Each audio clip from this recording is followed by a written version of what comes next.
The main character began his story and said that he had been endlessly reborn for 100 years. In his first life, the guy decided to go to Murim. He learned only basic techniques and the art of wielding a three-pronged sword, but this was not enough to protect himself. The bandits who met on his way spared no effort and brutally beat the guy. The main character died for the first time from his wounds and injuries. But in the end he was reborn, after which he died again and was reborn again. The main character retained memories of all his lives and sometimes even ended up in the bodies of other people. But after a while the guy died again from the terrible wounds he received. In one of his lives, the main character was lucky enough to study with the best masters. Wanting to become the strongest in the world, the guy worked tirelessly. Every day the main character overcame himself and confidently walked towards his goal. Perseverance and work yielded results. After a while, the guy became invincible in battle, and it seemed to him that this opportunity was given to him by heaven. A man stood on a high rock and looked indifferently into the distance. The whole world around was gray and colorless. Only a lonely butterfly brought a bright contrast to this dull landscape with its unexpected appearance. She obediently sat on the arm of an elderly man who seemed to have been waiting for her appearance for a long time. The gray-haired old man looked carefully at the butterfly, and his exhausted face only indicated that he was very tired. It seemed to the man that his rebirths were more than the flapping of the wings of the butterfly that sat on his hand. The world around was gray and inhospitable, and the old man thought that he no longer had a goal. Now he was the strongest in Murim, and there was no one who could compare with him. But this did not bring any joy to the old man. The butterfly, which was the only bright element of this world, flew away, leaving the elderly man alone with his thoughts. The main character looked at his elderly hand for the last time, as if summing up the entire path of his life. Finally, the old man thought that most of all he wanted to just relax in heaven. After that, his eyes began to slowly close. For some time, darkness reigned, after which the main character saw the light again. His eyes began to open. The inhospitable gray landscapes were replaced by bright ornaments. The old man looked at his hand. It was different. Not a trace remained of scars and wrinkles. His skin became smooth and soft. The surprised young guy lay in a soft bed and looked at his hand, not believing what was happening. The guy's face showed horror at the realization of what had happened, and his hand trembled with fear. The next moment, the main character screamed loudly, asking why he was reborn again. The guy jumped up and began to be indignant. He believed that these endless rebirths should have stopped because he lived to the fullest. Suddenly, someone timidly turned to the main character and took his hand. A girl who was almost crying sat next to the guy and asked what kind of strange things he said. Suddenly, the guy was struck by a headache, and he began to remember how he used to spend time with this stranger. The girl was clearly not a stranger to him. The main character held his head and tried to come to terms with the pain, and the girl turned to the guy again and asked if everything was okay with him. The young man looked at the girl and remembered that it was his nanny. She was a control freak. There was also a guy in the room. The main character recognized him. He was his childhood best friend and the sworn brother of the owner of the body. After that, our hero looked at himself in the mirror and was very surprised because he realized that the cause of death of the previous owner of his new body was suicide. The guy thought with annoyance that he had moved into this body because this guy who was looking at him from the mirror had no strength left to live. Unexpectedly, the main character turned to the nanny and asked for forgiveness for making her worry and added that he just had a nightmare. Without letting go of the guy's hand, the girl suggested that the reason for this was recent events and the fact that the guy had been unconscious for several days. Then the nanny suggested calling a doctor. The main character refused this offer because he was fine and added that he just needed to rest. The girl continued to show concern and offered to bring food, but the guy also refused and said that he would like to be alone. The next moment, the main character, without thinking out loud, said that he needed to understand how to live in this body now. What she heard shocked the nanny. The girl immediately ran to the side and asked what the guy meant. The main character tried to get out and said that he simply expressed himself incorrectly. After that, the guy asked not to consider him crazy. The girl thought for a moment and silently looked at the main character. Finally, she said that the guy looked a little crazy and also spoke strange words. The main character exhaled and thought that it was difficult to argue with this, and it was his own fault because he immediately began to lie. The guy tried to rectify the situation and asked the girl to bring him food in an hour and assured her that nothing bad would happen to him. Hearing this, the nanny's anxious look immediately changed to a calm and kind one. The girl believed the main character. The satisfied nanny got ready to leave and said that she would prepare the guy his favorite dish. Finally, the girl hoped that the main character really just wanted to relax. The guy reassured her again, saying that everything would be fine. The girl, along with the best friend of the previous owner of the body, left and slammed the door behind them. The guy was left alone. He resignedly leaned back in bed and began to think about his further actions. The main character suggested with annoyance that this would not end. The guy looked at the bizarre patterns on the ceiling and thought about why he was reborn again. Memories of past days surfaced in the head of the main character. This happened because the thoughts of the previous owner of the body and his thoughts were intertwined. He remembered that the previous owner of the body was called Seok Jin-ho. He was not a rich and not very successful person. He was the illegitimate son of a member of the Sangjai family. The guy grew up in a more or less calm environment, but after returning home, he had to face contempt. Seok Jin-ho reacted very pessimistically to this and increasingly began to refuse food and close himself off from others. It was as if he was preparing for death. As a result, when Seok Jin-ho began to slowly go out like a candle, and before he could take his last breath, the main character moved into his body. He was indignant that the guy decided to commit suicide while in the prime of his life, and all because of the relationship of his family.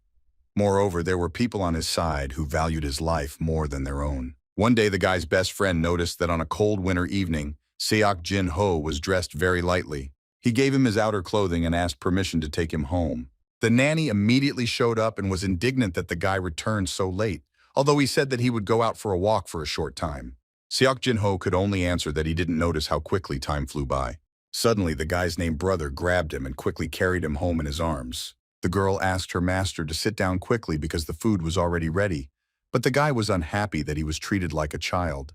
Remembering all this, the main character did not understand how the previous owner of the body could leave these wonderful people alone. After rebirth, the guy walked around the yard, which was covered with snow, and thought a lot. Finally, he returned to his room but was still thinking that, given his previous experience, the same thought kept popping up in his head. The main character suggested that perhaps rebirth was not at all a grace given to him, because he could have missed something in a past life. The guy looked at the shining moon and thought that although he had seen a lot, he could not understand the choice of the previous owner of the body. Looking into the eyes of people who loved and cared for Seok Jin-ho, the main character became ashamed because he was not who they took him for. Closing his eyes, the guy thought about what Seok Jin-ho wanted and what he wanted to do before he died. The main character sat on the window and looked at the steam that was slowly rising up. The guy suddenly realized that the soul that had left the body was trying with all its might to convey its will to him through white steam. The main character seemed to turn to Seok Jin and said that although the guy was terribly weak, he was still able to convey his desire to him. The guy promised to fulfill it. The main character said that having once conquered Murim, this would not be difficult for him. The guy asked him not to worry, because he could make the offenders regret what they had done and admit their mistakes. Early morning came. The first rays of the sun illuminated our hero's new home. The guy woke up so early for a reason, because he remembered his promise and the fact that the previous owner of his body wanted to prove that he was right. The main character hurried to leave his room in order to begin his path to achieving his goals. To fulfill Seok Jin's desire, the main character began to train, because the more wealth he had in his hands, the more strength was needed to protect it. The first martial art that the guy needed to learn was the heavenly dance of Taijiquan. It perfectly helped to improve physical fitness and build muscles. The sharp movements of the main character caused the air around to diverge in different directions. This was necessary in order to master a vision that took the guy a lot of lives to perfect. Changing natural muscles was a very painful process, but it was impossible to do without it. The guy endured grueling training. Although the main character was ready for pain, now it was simply unbearable. His whole new body was trembling in pain because it was not at all adapted to such colossal loads. Gritting his teeth, the main character continued the grueling workout, encouraging himself that he needed to endure a little longer. Despite the cold season, sweat dripped from the guy's face in a stream. But all these incredible efforts yielded results. A small clot of mysterious energy began to form in the hands of the protagonist. Having achieved the result, the guy's face remained calm and peaceful, and the energy in his hands exuded a bright light. Finally, the main character decided that it was enough to begin with, and although the result, as he considered, was not ideal, but now he was able to accumulate energy. The second attempt to accumulate energy in my hands went without much effort, and the end result was a little better. Suddenly, the main character was distracted by something. Someone very nervously turned to the guy, calling him master. It was a nanny who was very worried and could not understand how her Seok Jin could sweat in such a cold. She handed the guy a handkerchief and asked if anything hurt her master. The main character hastened to reassure the girl and said that she was worrying about him in vain. The guy with a smile on his face asked if he looked like a sick person. The girl was a little taken aback because it didn't look like Seok Jin, whom she knew well, but she soon warned that if the guy was so zealous, he might fall ill again. Hearing this, the main character smiled slightly. He was not yet accustomed to such attention and care from the nanny. The guy said that he was doing an unusual exercise and was studying martial art.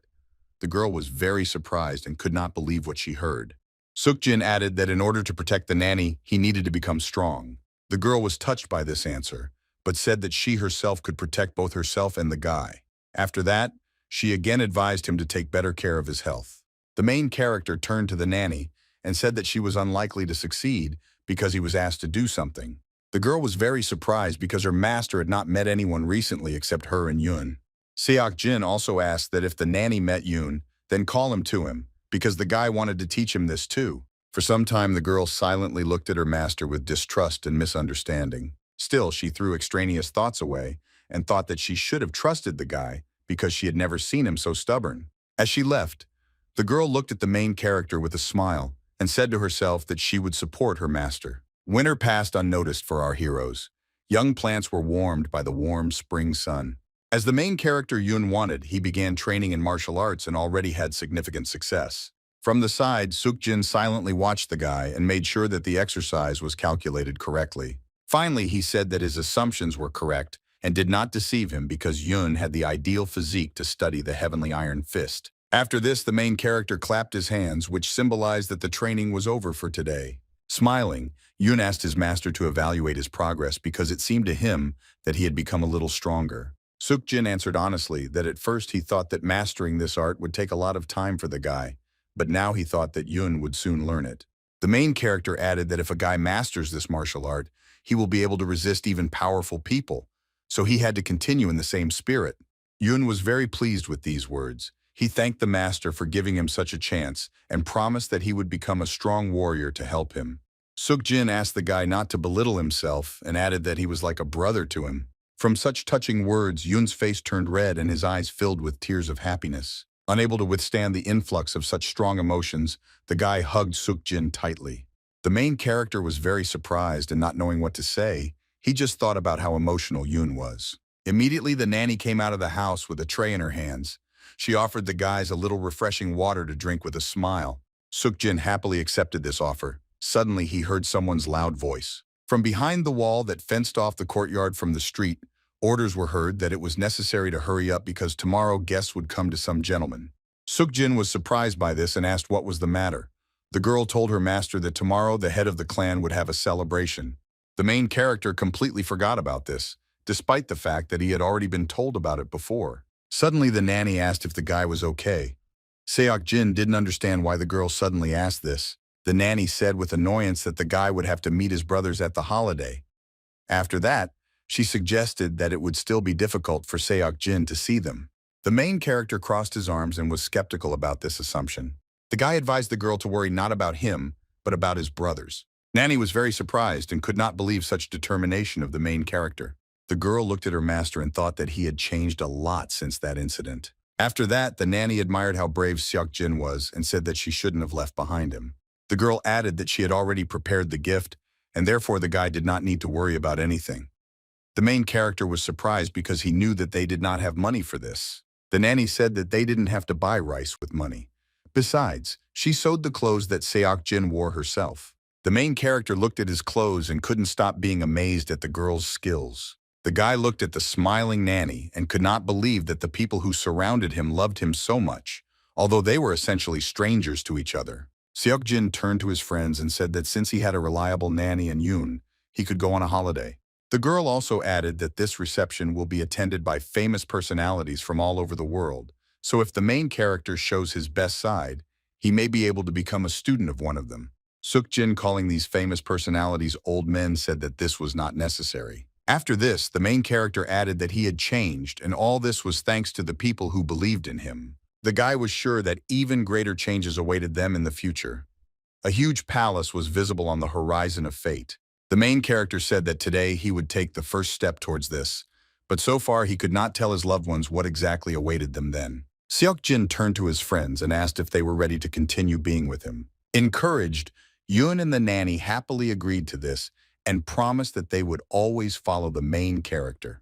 The very next day, the girl accompanied Yun and Seok Jin to a holiday with the head of the clan. After some time, our heroes reached the large red palace in which the head of the clan was located. Seok Jin and Yoon silently walked forward, not paying attention to the gaze of passers-by. People were surprised to see the fourth young master here, because he had never left his house before. They knew that Seok Jin's behavior had changed, but they did not understand how this could happen in just one night.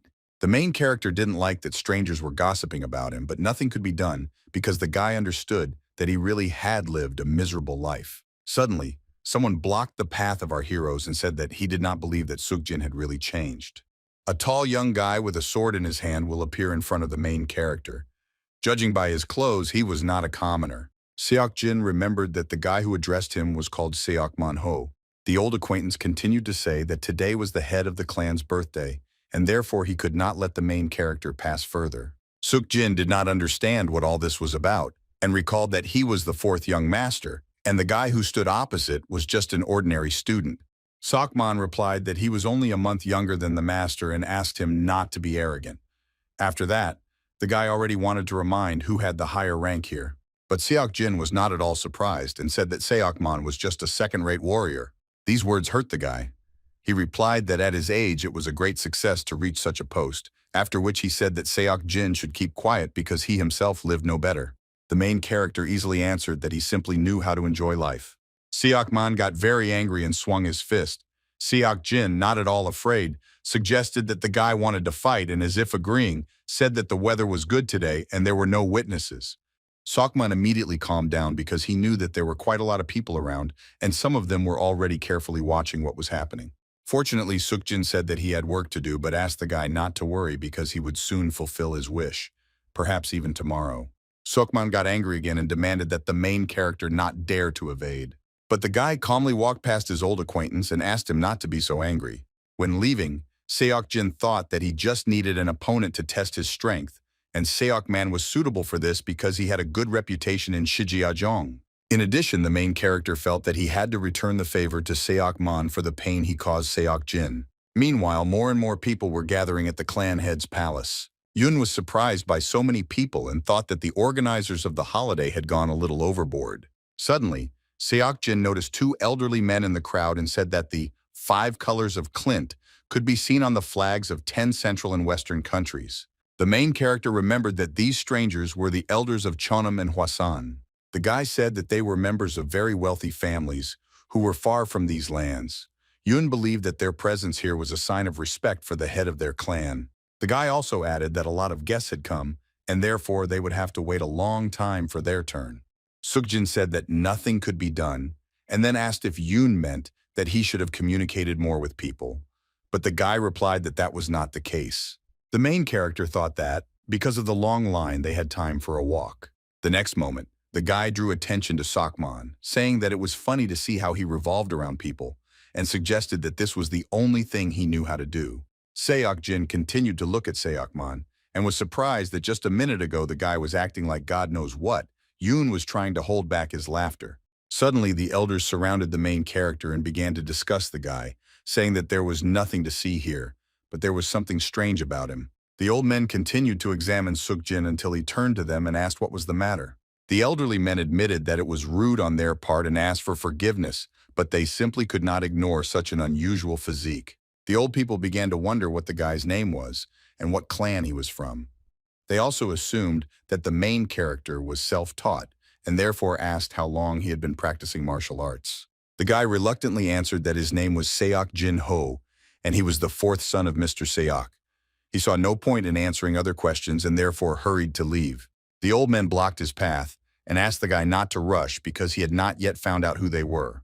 Seok Jin confidently answered that he knew them and clarified that they were the elders of the Cheonan and Hwasan clans. After this, the main character considered that it was time for the old people to leave and said that if they needed any help, they could ask the servants for it. People who witnessed this conversation were surprised that Seok Jin dared to talk like that with the elders of the Cheonan and Hwasan clans. One of the old men prepared to address the main character again. The next moment, he said that he had a proposal for the guy and asked if he wanted to go to Hwasan. The elderly man promised to make the guy the best master of Murim. The second elder also offered to join his clan because all the great 36 swordsmen were from Jeonnam.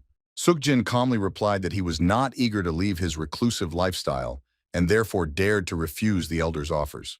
The old man with a gray beard continued to insist on his point, saying that their whole life was a kind of teaching and therefore promised the guy to teach him their art if he went with him. Seok apologized and said that he wanted to continue studying the martial art he had already started and advised the elders not to waste time on it. The main character said goodbye again and began to leave, but one of the elders did not want to let him go so easily. The old man sharply extended his hand to grab the guy's hand, but he failed to do this. Seok made some barely noticeable movement which caused a small wind to rise. Because of this, the old man was unable to stop the guy. The elder was dumbfounded in surprise and silently looked after the main character for some time. The older man couldn't believe that Seok had just managed to dodge. The second elder assumed that the guy was just lucky, but if this was not the case, then he had great potential. In any case, the old people did not expect to meet such a boy here. Stepping aside, Seok said that they should have left immediately because they wasted their time. Yun was worried whether everything would be fine because those old men were elders of powerful clans. Seok replied that he did not owe them anything. Suddenly, a man turned to our heroes and asked what he was doing here. Seok greeted his uncle and said that they were waiting for their turn. The man was very surprised and asked why the guy was standing in line because they were not guests or strangers. After that, the uncle asked them to follow him. Seok asked if it was possible to do this. The man replied that of course it was possible and he himself had never stood in line. The guys thanked their uncle for his help. Following his uncle, the main character thought that even he had until recently ignored Seok. The guy suggested that his conversation with the elders interested him. Seok smiled insidiously and continued to think that because of this, his uncle did not even hesitate to talk to him. Our heroes entered the palace of the head of the clan. For some time, they had to wait until they were received. A formidable gray-haired man sat on a magnificent throne. This was the head of the clan. The servant followed his master's orders and tried to quickly leave the room. The head of the clan began to be indignant at the fact that he had no one to rely on, because everyone did nothing but remain silent out of fear and suck up.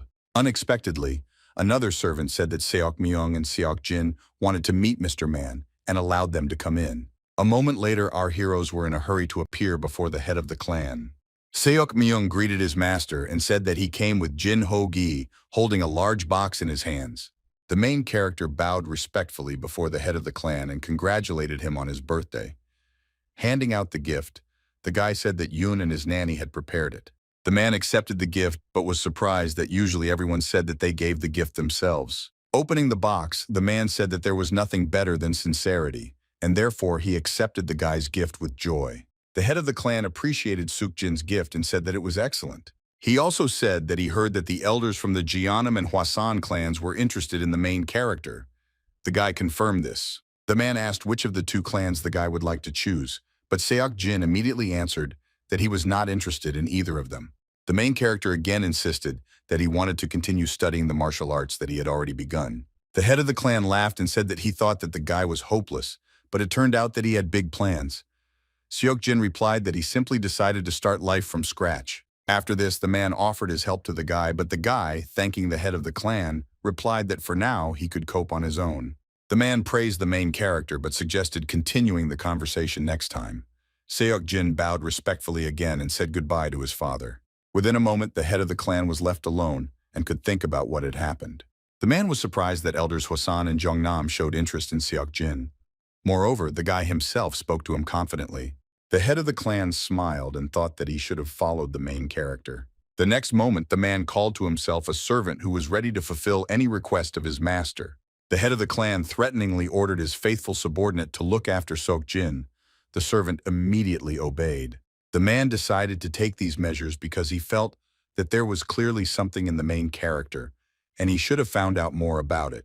Seok left the palace of the clan head and breathed a sigh of relief because he thought that there was one less problem. Yun asked his master not to talk about this out loud because someone might hear, but the main character reassured the guy and asked him not to worry about it. Suddenly, a guy appeared in front of Seok, which attracted the attention of our hero. Jinho didn't know this guy. The stranger looked defiant and rudely asked the main character what he was saying. Seok also rudely replied that the guy blocked his way and demanded that he step aside. The stranger was surprised by such impudence and said that he was originally going to have a friendly conversation. The main character did not believe these words and said that, in his opinion, the guy was only doing what he called for a fight. Then he looked at his opponent with a stern look. People who watched from the sidelines did not understand why the conflict arose, but recognized the stranger as a member of the Ye family from Hebei province. Yoon suggested that his master call someone for help, but Seok Jin-ho replied that this was not necessary. The main character assumed that the stranger was simply jealous because the elders did not approach them, so he decided to humiliate him in order to attract attention. The bully became very angry. Seok-jin remained as calm as ever, and added that the stranger had no other reasons for fighting. Unable to withstand the humiliation and disdainful attitude towards himself, the stranger tightly clenched his hand into a fist, which trembled with anger. The next moment, he swung furiously to hit Seok-jin and punish him for those offensive words. But the main character managed to easily dodge the attack. Jean thought that his opponent was completely unfit for anything and even fell for his provocation. The stranger could not stand on his feet and fell to the ground, which further aggravated his shame. The bully couldn't comprehend what had just happened. Seok-jin asked if the guy was ashamed of his behavior. The main character continued to say that the stranger received a rebuff from someone who had recently started training and added that he had overestimated himself. These words again angered the bully. He shouted and ordered Seok-jin to shut up because he was just lucky and was already pretending to be someone I don't understand. The main character said that the guy was the first to start the conflict, and therefore it was just self-defense on his part. After that, he rushed at his opponent. The next moment, Seok-jin delivered several powerful blows. The stranger could not resist because the opponent's movements were too fast. Still, he managed to attack back, but the main character was easily shortened by these blows. For some time, Seok-jin continued to dodge the enemy's attacks and thought that the bully considered himself very smart. But in fact, his blows were too predictable for the main character. The stranger was surprised and could not believe that his opponent was able to dodge all his attacks. Seok-jin replied that there was nothing difficult about it, and even an idiot could do it. The bully was very angry because the main character humiliated him in front of everyone. Out of despair and anger, the guy decided to take extreme measures and grabbed his sword. The next moment, the angry stranger released his weapon and threatened that he would kill Seok-jin. The people who stood nearby were very scared and asked to call the guards so that they could stop the crazy guy. But Seok-jin himself was not at all afraid. On the contrary, his eyes burned with determination. For the guy, this was a challenge and an excellent test of his abilities. A moment later, an armed stranger attacked the main character, but he still rushed at his opponent without fear. With one precise kick, Seok-jin managed to knock the sword out of the enemy's hands. The stranger was amazed and silently watched as his weapon flew away. Time seemed to stop for the guy. Seok-jin asked his opponent what he was staring at and then punched the guy in the face with all his might. From such a powerful attack, the shocked hooligan flew back. After this, the stranger lost his balance and fell to the ground with a crash. Meanwhile, Seok-jin deftly caught the sword that he had recently knocked out of the villain's hands. People could not believe that a guy from the Seok family who had just recently started training could easily defeat a stranger who had been practicing martial arts for a long time. Some of the people also said that the main character was definitely a genius and that the elders of the Hwasun and Jeonnam clans had a trained eye. Suddenly, several men wearing the same clothes appeared out of nowhere. They turned to Seok-jin and asked if he was okay. The next moment, these people surrounded the stranger who was still sitting on the ground in the middle of this defeat. One of the men looked angrily at the bully and told him not to even hope to escape. He threatened to directly contact the Yev family so that they would pay for this. Seok-jin turned to the guards and said that he himself wanted to kill the stranger. The men were very surprised. The main character brought the sword to the bully's throat while he sat quietly and trembled with fear. Seok-jin said that the stranger should be glad that he did not draw his sword in a temporary fight. Otherwise, today would have been the guy's last day. After that, the main character looked at the bully with a crazy look and suggested that he should have taught the guy a lesson. Very frightened, the hooligan asked for forgiveness from the master and admitted that it was all his fault. Suddenly, there was a sound of metal cutting through the air, after which the sword was thrown to the ground. The stranger fell on his back and white foam came out of his mouth from fear and excitement. It turned out that nothing terrible happened. Seok-jin only cut off a clump of the scoundrel's hair. After this, the guy turned to the guards and said that he had left the scoundrel with them. The man, amazed by what he saw, said that they would do everything properly and the gentleman didn't have to worry about it. After that, our heroes went home and the guards began to discuss what they had just seen. They were amazed by the guy's movement during the battle and his impeccable strategy. All this was also observed by some girl who was sitting on the balcony of the Red Palace. She thought that Seok Jin had really changed a lot. Judging by the expensive jewelry, the girl was from the nobility. She smiled slightly and said that she was becoming more and more interested. The servant turned to his mistress and asked if it was worth observing the main character a little more. But the girl suggested another option. She thought it would be better to grab him right now. She admitted that maybe she was wrong, but it was better than staying on the sidelines and waiting for the guy to go over to her brother's side. After that, she ordered the servant to find out everything about the main character and even the smallest details. The man immediately obeyed the order. The girl looked after Seok Jin as he left and thought that she would be glad if he continued to sit in his kennel. This girl's name was Seok Mi-ryung, and she wanted to use the main character for her own purposes because that was the only way she could win. Soon after the holiday, our heroes returned home and went about their usual business. Some guy was holding several small bags of money in his hands and begging Yoon to help him in some matter because he didn't ask for much. The guy was discouraged and said that he could not accept this. Moreover, he did not have such power. But the stranger continued to insist on his own because he knew that Yoon and Mr. Seok Jin were like brothers. He said that there were rumors that Yoon became very strong after training with his master and even recently saved a servant when he fought against 5 hooligans. The stranger himself studied the martial arts of Sanji for 5 years and still achieved nothing. This upset the guy, and therefore he really asked for help. He promised that if the master refused to take him as a student, he would retreat.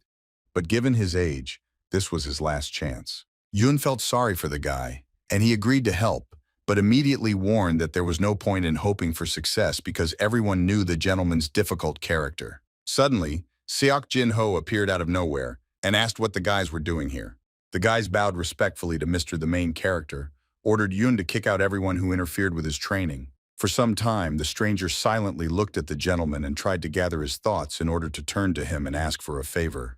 The guy only thought that the gentleman's aura was seriously frightening, but he had to pull himself together because this was his last chance. The next moment, he fell to his knees and said that his name was Ma Ryong, and said that he had been friends with Yoon since his childhood. Seok Jin believed that the guys were really close because Yoon still hadn't kicked him out. The main character immediately realized that the guy had come to him to learn martial arts. Ma Ryong promised that the master would be faithful until his death. Seok Jin was skeptical about this, and therefore asked why he should have accepted it. The guy assured that the gentleman would not regret his choice because he could be useful in many ways. The main character looked at the guy and thought that his character seemed to be not bad, and his eyes were full of perseverance, and it was clear from Yoon's face that he wanted to help his friend. In addition, Seok Jin thought that in order for Yoon to devote more time to training, it was necessary for someone to take on part of his responsibilities. But besides everything else, Seok Jin also had his own reasons for accepting this persistent guy as a student. The main character asked if Ma Ryong was aware of something. The guy did not understand what the gentleman was asking him about. The next moment, Seok Jin, as if with contempt but at the same time with caution, explained that the guy had no talent at all. Ma Ryong did not argue with the master and admitted that he had no talent for martial arts at all. Seok Jin was surprised that the guy knew this and still didn't give up. Ma Ryong also said that his most important goal in this life was to become independent. He wanted to manage his life like charlatans who despised everyone. The guy knew that a drawn blade could both kill and save someone. Because of these words, Seok Jin remembered unpleasant incidents from his past lives. Ma Ryong forgave the master not to think that he was just a stubborn dreamer, because he understood perfectly well that he could die at any minute. But the guy was sure that life was given to everyone in order to challenge Seok Jin. This brought back old memories. After thinking a little and scratching his head, the main character nevertheless agreed to leave the guy on a probationary period. Ma Ryong sharply raised his head with sincere joy and looked at the master, not believing what he had just heard. But the guy's mood quickly changed when Seok Jin threatened that from now on, he would watch Ryong's every move, and the guy would immediately be thrown out for the slightest failure. Yoon encouraged his friend by saying that the master still gave him a chance to prove himself. Hearing this, the guy jumped to his feet and sincerely thanked the main character. Finally, Seok Jin warned that the guy should under no circumstances set foot in the house, but he could be in the backyard. Ma Ryong agreed to all the conditions and added that the master would not regret giving him a chance. Seok Jin asked Yoon not to let anyone into the house anymore. After the main character left, Yoon said that his friend was lucky that the gentleman was nearby. Ma Ryong thanked the guy for being the first to give him a chance and not kick him out. The unexpected conversation of the guys was interrupted guests came to their master. Yun was very surprised by this. A tall man with a sword in his hand stood in the courtyard and asked if Seok Jin was at home. Yun timidly replied that it was so. Hearing this, the man ordered the guy to take him to the master because he had to deliver a letter from Mrs. Seok Mi Ryong. Hearing this, Yun became nervous and asked if something had happened to the mistress. The man rudely said that the guy was not here to ask questions and ordered him to just take him to his master. Seok Jin, having heard about the arrival of the guest, became indignant at the fact that today, everyone decided to ruin his day. Yun asked his master to be quieter. The man approached the main character and rudely apologized for coming without warning. Seok Jin could not believe that this person allowed himself to communicate with him so disrespectfully, and even thought that he had heard him incorrectly. The man asked what the problem was because he came here to deliver a letter from the lady. After that, he decided to escalate the situation even more and said that he did not know that a dog lived in this estate. Seok Jin decided to answer no less rudely and warned the man to be careful because this dog bites. The man got angry because he couldn't believe the guy's impudence, and Seok Jin, in addition, smiled insidiously and asked if the stranger knew that mad dogs could not be intimidated. The man suggested that someone had become too bold after their newly acquired fame. An ominous atmosphere hung between Lady Seok Mi Ryung's servant and the main character. The next moment, the man rushed at Seok Jin in order to attack him and teach him a lesson on behalf of his mistress. The fist is approaching the protagonist's face with great speed, and the stranger is mentally making fun of his opponent, thinking that he didn't even have time to react, which is what was to be expected from the brat. But unexpectedly, Seok Jin somehow managed to dodge the attack at the very last moment, which greatly surprised the man. Now it was the turn of the main character to attack his opponent. While he was in shock, the guy hit the man in the face with all his might. From this attack, the wind rose and the man was thrown to the side, and all this was just from a blow with a fist. The uninvited guest could not resist, but said that no matter how painful it was for the man, he would have to endure it. After this, the main character began to deliver many blows to different parts of the man's body. His fighting skills helped him with this. The man was scared and couldn't believe that Seok Jin was aiming straight at the points through which the blood circulated. The last thing the arrogant man saw was how the protagonist's fist flew at him. Seok Jin, without hiding his sincere joy and smiling broadly, asked his opponent to taste his blow. The next moment, there was a loud sound that spread throughout the area and scared the birds sitting on the branches. Throwing Mrs. Seok Mi Ryung's letter aside, the guy was indignant at the fact that weaklings loved to wag their tongues and even dared to do such a thing in his own house. Yoon asked his master what to do with the letter. Seok Jin indifferently replied that because of this idiot he had a headache and he had no time for it now. Satisfied with himself, the main character looked into the sky and said that his defeated opponent had not completed his task, and therefore he and Yoon should have taken care of it themselves. After some time, Seok Jin arrived to Mrs. Seok Mi Ryong. She met him at her estate on the shore of a small pond. Everything around was strewn with flowers and greenery. While pouring tea for the guest, the girl said that she was informed about everything, after which she asked her brother why he reacted so sharply to this. Seok Jin replied that this was an excellent example for those who considered it their duty to humiliate him, because now they will know that the main character will not leave it so easily. The girl was amazed that the guy had really changed. Jin replied that if he had not done this, he would not be here, and only 2 people would have attended his funeral. Seok Mi Ryung laughed at this answer and was touched by how her Jin Ho had matured. But the main character was serious and crossed his arms over his chest and rudely asked, since when did he become her? The girl asked the guy not to be so cold with her because she was his older sister. Seok Jin doesn't want to stay here for a long time and therefore asked why she called him. Seok Mi Ryung sighed and decided to get straight to the point and said that she needed the help of the main character. The girl wanted Seok Jin to help her become the head of the Seok clan. Hearing this, the guy, without thinking for a moment, categorically refused. Mi Ryung immediately became nervous because she suggested that the guy had already accepted the brother's proposal, but he replied that he didn't take anyone's side, and, in general, he wasn't interested in it. The girl began to shower her brother with promises that as soon as power was in her hands, she would help him achieve whatever he wanted and even appoint him as the head of the detachment. Clenching her hand into a fist, Mi Ryung added that their clan would have incredible power that the guy could not even dream of. But Seok Jin saw no point in this, because it would only benefit the clan. The girl reminded that the guy was also part of the clan, and it was beneficial for him. The older sister continued to insist and said that now her brother needed support, but the main character easily refused this too. Seok Mi-ryung looked at the main character and could not believe that he was not at all interested in support and the struggle for power. The girl suggested that this could be so because as soon as her brother succeeded in martial arts, he immediately attracted the attention of the elders of powerful clans, but he did not follow them. In addition, Seok-jin was able to defeat the lady's servant, who had been studying martial arts for several years. This happened because powerful chi energy circulated through the guy's veins. Seok Mi-ryung believed that with the help of this energy, the main character was able to demonstrate his potential and talent, and therefore he had no reason to deceive her. Seok-jin broke the silence by saying that the lady could handle it without his help, after which he got up from the table and prepared to leave. Seok Mi-ryung accepted her brother's decision, but asked him to spend more time with her because she was not that close to her brothers, and she felt more comfortable with Jin. Finally, the girl hoped that she and her brother would become closer, after which she smiled insidiously and reminded that she was not one of those people who quickly gave up. The news that Seok Jin-ho was able to defeat an experienced fighter reached the head of the Seok clan, who could not believe it. But the servant assured his master that his son was very dexterous during the battle.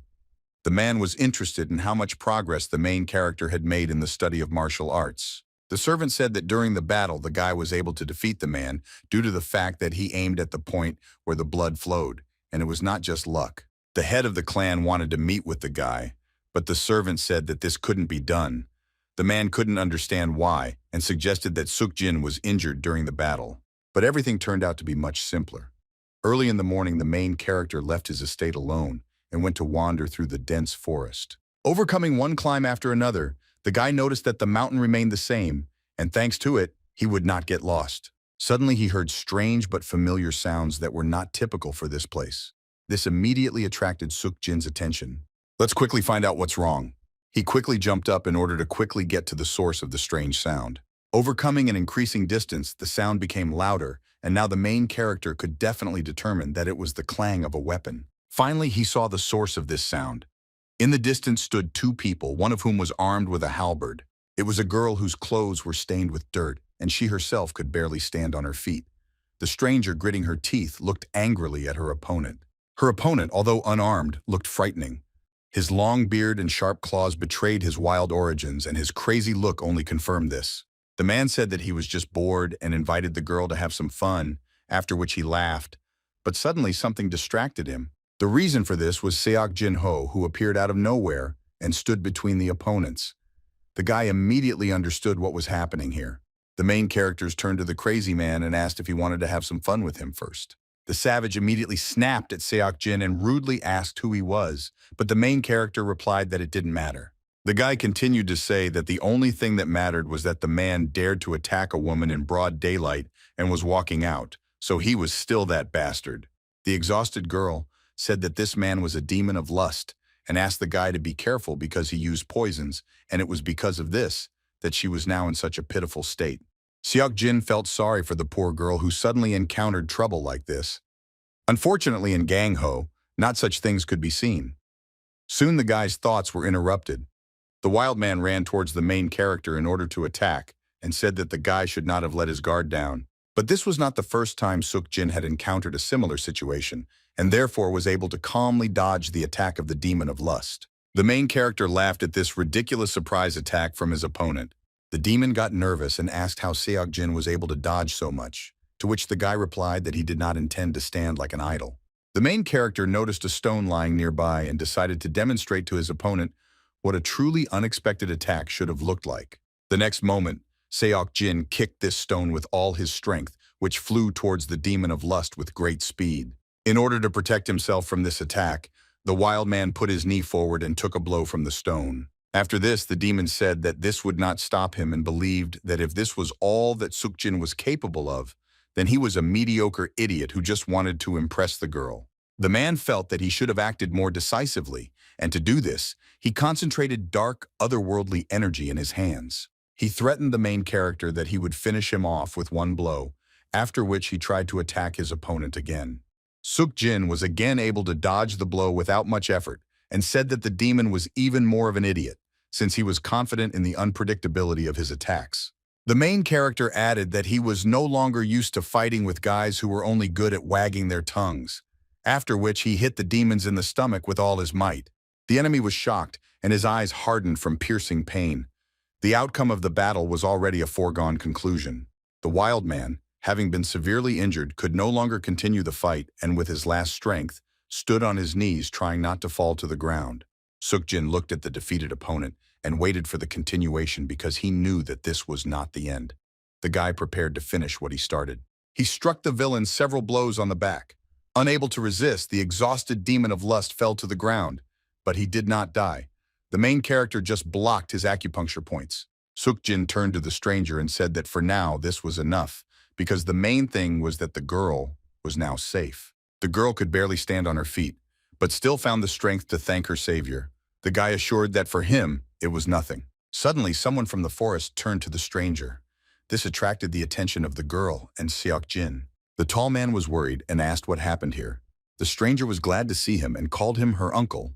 The girl rushed to the man and began to apologize and say that it was her fault because she should have taken care of him properly. Seok watched this conversation from the side and was surprised that the girl left her family and guide and walked to Gangho alone. The man continued to ask the lady what happened to her because she had no face because of fatigue. The girl replied that she had inhaled poison.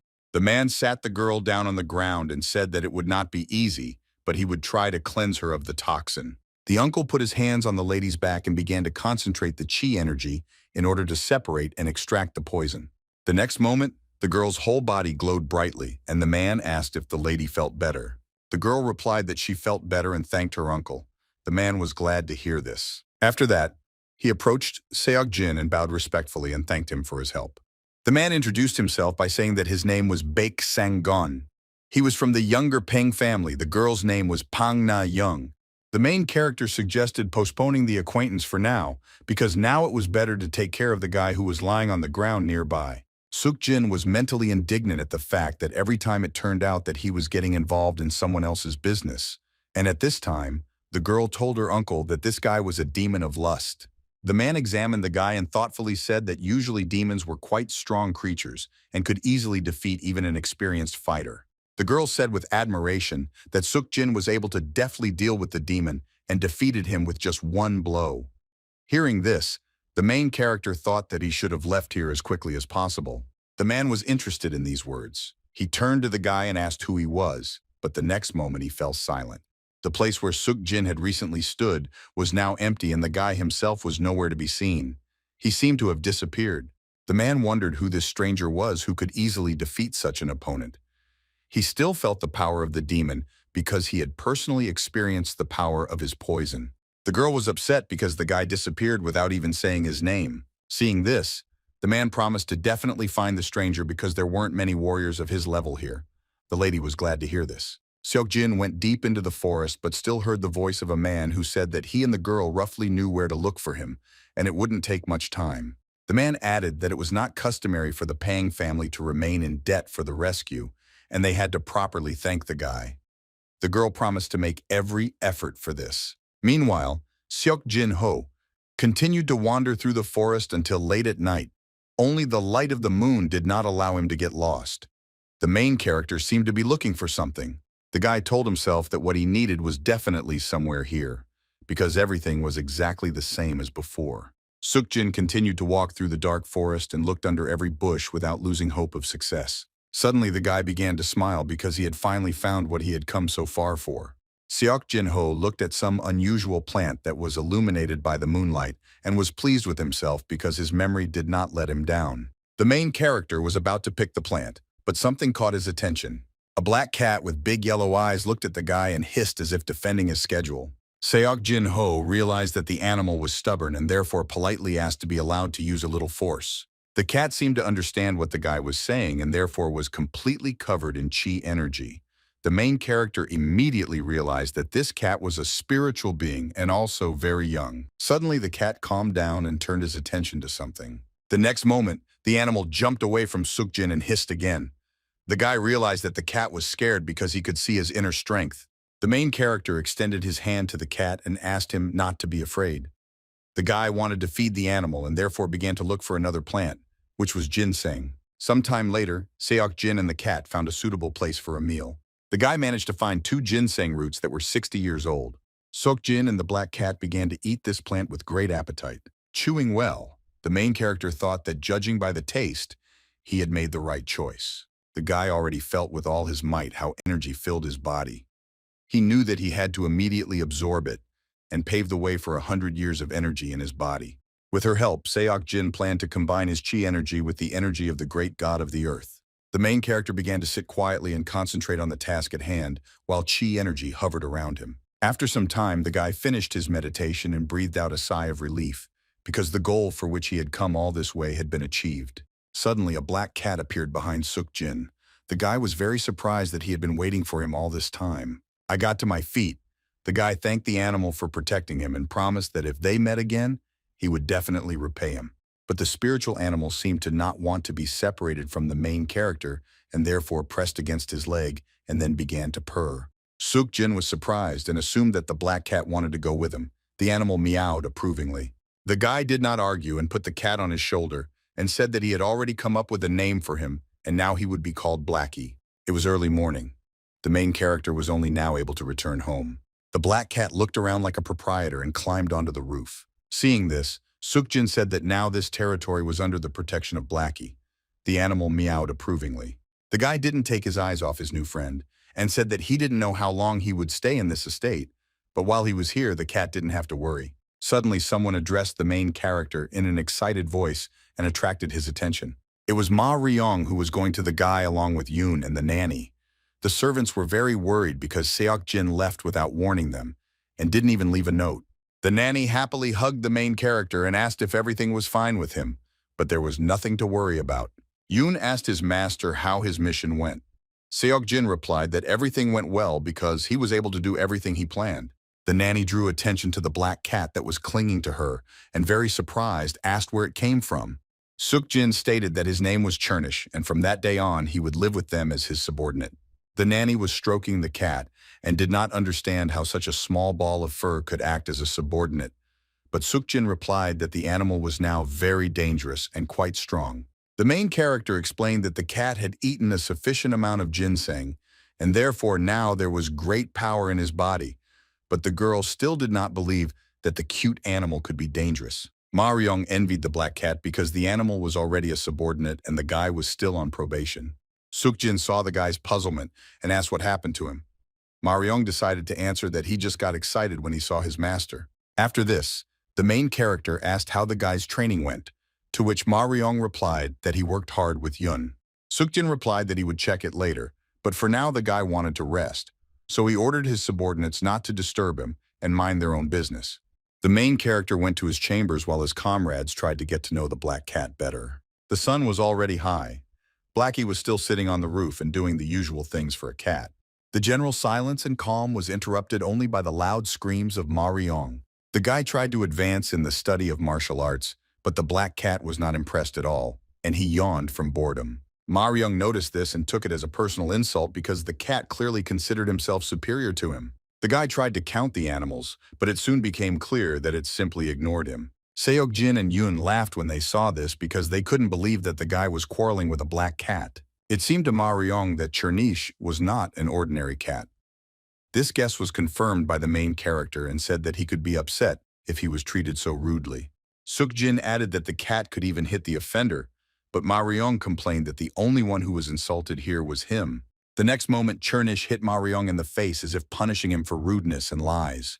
Yoon was shocked by what he saw, and Seok Jin reminded him that it was better not to anger the cat. Suddenly, the animal began to walk in a circle and meow. The main character immediately assumed that it wanted to show them something. A moment later, Blacky pushed off the ground and jumped high. While in the air, the cat began to perform some kind of bizarre dance, which was accompanied by various acrobatic elements. But this performance did not last long. The cat sank to the ground and went about his business. Ma Ryong was shocked and did not understand what had just happened. Out of surprise and fear, the guy began to lose his balance and fall to the ground because he could not stand on his feet. He couldn't believe that the cat was capable of such a thing. Seok Jin explained that Chernish was not just a cat, but a spiritual being, and this was nothing to him. The main character ordered his surprised comrades not to dare talk about this to anyone else. The conversation about the animal was interrupted by the sudden visit of a guest noticed by Seok Jin. The guest approached the owner of the estate with confident steps until he suddenly stopped nearby. A tall man dressed in black bowed respectfully and greeted Mr. Seok Jin. With a sincere smile on his face, he announced that the head of the Seok clan wanted to meet with the main character. After some time, Seok Jin Ho was already visiting the head of the clan. This time, the guy met with his grandfather. They greeted each other, after which Seok Jin asked if his relative was feeling well. But the old man rudely replied that he could not feel good when his grandson ran somewhere without warning anyone. The guy replied that he did not see the need to report his every step. The elderly man was unhappy that the main character contradicted him, but Seok Jin said that this was not so, and he was only telling the truth. The old man recalled that most people in conversations with him were always afraid or deliberately lied to Seok Jin, but he did not answer anything and only remained silent. Still, the man suggested forgetting about it and said that something good had clearly happened because the guy was literally glowing. The main character confirmed this and said that the head of the clan was very attentive. After this, the old man asked if the guy had changed his mind about leaving the estate to study martial arts. Seok Jin confirmed this and said that there was nothing for him to do here. The elderly man tried to convince the guy there by saying that this was his house. Seok Jin knew about it, but this did not mean that he had to always stay here. The head of the clan agreed with his grandson but said that usually it was daughters and not sons who left their home, after which he made a gloomy expression on his face. The main character became just as gloomy and said that he was no longer what he was before. After that, the guy looked up and mysteriously said that the previous one would not have dared to leave the house. Seok Jin assumed that the head of the clan had some other reason why he did not want the guy to leave. But the old man denied it and explained that he was just worried about his grandson. The main character thanked for the concern but said that he was not such an important person whose family could somehow influence the entire life of the estate. I heard this old man cross his arms over his chest and asked his grandson to stop hanging noodles on his ears because now no one would believe these words. Seok Jin smiled wickedly and suggested that the head of the clan must already know a lot of things.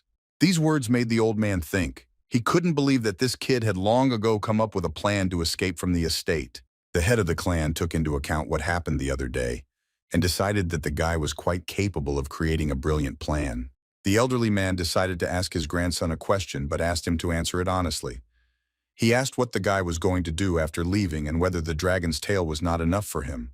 When he heard about the dragon, the main character began to smile and acted as if he did not understand what his grandfather was talking about. But the old man immediately realized that the dragon's tail was not enough for the guy, so he asked what Seok Jin thought about growing a dragon himself. The main character calmly replied that this did not concern him and that his brothers should have dealt with this. But the head of the clan recalled that the legacy of Buddha flowed in the guy's blood.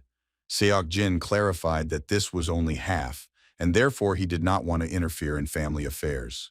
Finally, the old man realized that the guy could not be convinced and assumed that the guy would not return here again. Seok Jin confirmed this. The head of the clan asked her grandson to stay at least until his birthday and not to forget to come and chat with his grandfather more often. Seok Jin was surprised, but could not answer anything. The elderly man looked at the guy with a stern look and asked him to fulfill at least this request. Reluctantly, the main character agreed. Hearing this, the old man was pleased and said that now Seok Jin could go about his business. The relatives quickly said goodbye. The main character hastily left the room and closed the door behind him. After the guy left, the head of the clan suggested that there was still something unusual about him and asked what his subordinate thought about it. The man replied that the main character had changed a lot, and it only took him a few days to do this. The servant did not believe that this was possible in such a short period of time. The head of the clan thought and expressed regret over the decision of his grandson, which did not coincide with his expectations. The old man suggested that if only the guy had stayed, he would certainly have become the dragon of their clan. Soon, Seok Jin returned home with the black cat who accompanied him. Because of the conversation with his grandfather, the guy was in no mood. His loyal subordinates immediately approached him and asked how everything went.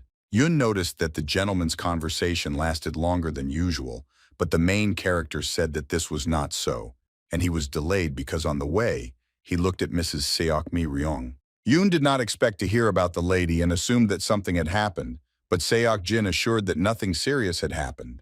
The main character said that the girl did not have time to start her monologue when Blacky appeared, and all her attention turned to him. One could say that the cat helped the guy a lot. Seok Jin was very tired and hungry, so he told Yuna to ask the nanny to prepare lunch for him. The servant immediately obeyed. The main characters thought that now he wanted to spend time quietly, but something told him that he would not be able to do this. He was absolutely right because two familiar figures appeared at the entrance to his estate. A tall man and a girl stood at the entrance for some time and could not decide to call the owner. These were Baek Sang-gon and Pang Na-young, whom we knew. The girl was very happy that they were finally able to find the Seok estate. Sometime before this, uninvited guests came to the main palace of the clan because they thought that Seok Jin was here. Pang Na-young was worried and wasn't sure that they could come in without an invitation, but Baek Sang-gon reassured the girl by saying that they just wanted to express their gratitude. The man approached the guard and introduced himself, saying that they wanted to see young Mr. Seok Jin and therefore asked to notify him of their visit. Suddenly, a guy approached the man and greeted Mr. Peck and asked what business he had come for. Baek Sang-gon said that he wanted to meet Seok Jin Ho. Hearing this name, the guy's face twisted in contempt. The man said that this benefactor saved his mistress, and they would like to personally thank the main character, and therefore asked the guy to take them to him. The guy agreed and asked the guest to follow him, but he could not believe that Seok Jin saved the lady.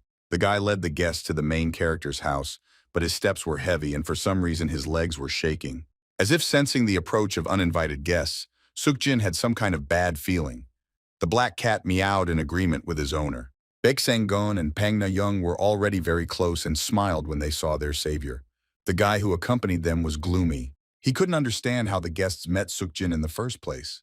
Baek Sang-gon and Pang Na-young respectfully bowed to the owner of the estate and said that they came here to personally thank the main character for the recent incident. Seok Jin decided to show his hospitality and, assuming that the guests were tired after the journey, asked them to go inside the house, which was quite modest but rather cozy. Baek Sang-gon turned to the guy who accompanied them and said that they would handle the rest themselves. The guy asked if he really shouldn't have come with them. The man replied that they would like to talk with Seok Jin alone. The guy agreed with this and said that later they would send someone to escort them to the guest room. When the guests and the owner of the house left, the guy turned to his subordinate and told him to look after them and find out what kind of relationship this bastard had with the Pang family. The servant doubted that he would succeed because Baek Sang-gon was a martial arts master, but the guy forced him to obey. After that, he thought that in the Pang family everyone was born with stylish chi energy, and if he could make friends with them, then his place in the sun would be guaranteed. After that, he looked at Pang Na-young. I suggested that she could become a wonderful wife for him. Soon everything was ready. There were 3 cups of tea on the table for the guests and the owner of the estate. When everyone sat down at the table, Baek-san said that they wanted to keep the meeting private, but now it seemed that they had aggravated the current situation in the Seok family.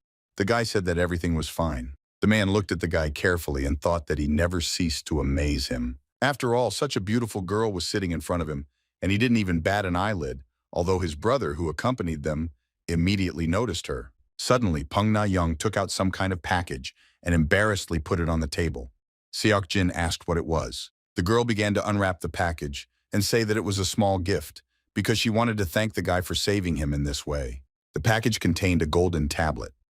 The girl explained that it was the tablet of their family and they often used it.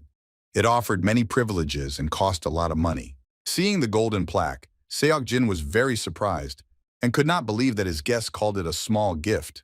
Pang Na-young replied that the lady did not think so and added that the girl would not leave him until he accepted this gift because she was stubborn in such matters. The main character said that he would gladly accept such an expensive gift. Pang Na-young beamed with happiness and thanked Seok Jin, but the guy thought that he should have thanked the girl. The next moment, the main character smiled insidiously and thought that with this, he would at least have the money that he would definitely need to escape from the empire. When all the thanks were expressed and the gifts were given, Baek Sang-gon and Pang Na-young decided not to bother Seok Jin with their presence anymore, and therefore got ready to leave. The main character was already saying goodbye to his guests, but suddenly the girl asked if the guy had a good rest. Seok Jin didn't understand why she was asking this, but he answered in the affirmative. After that, Pang Na-young blushed with embarrassment and tried to say something but couldn't find the words.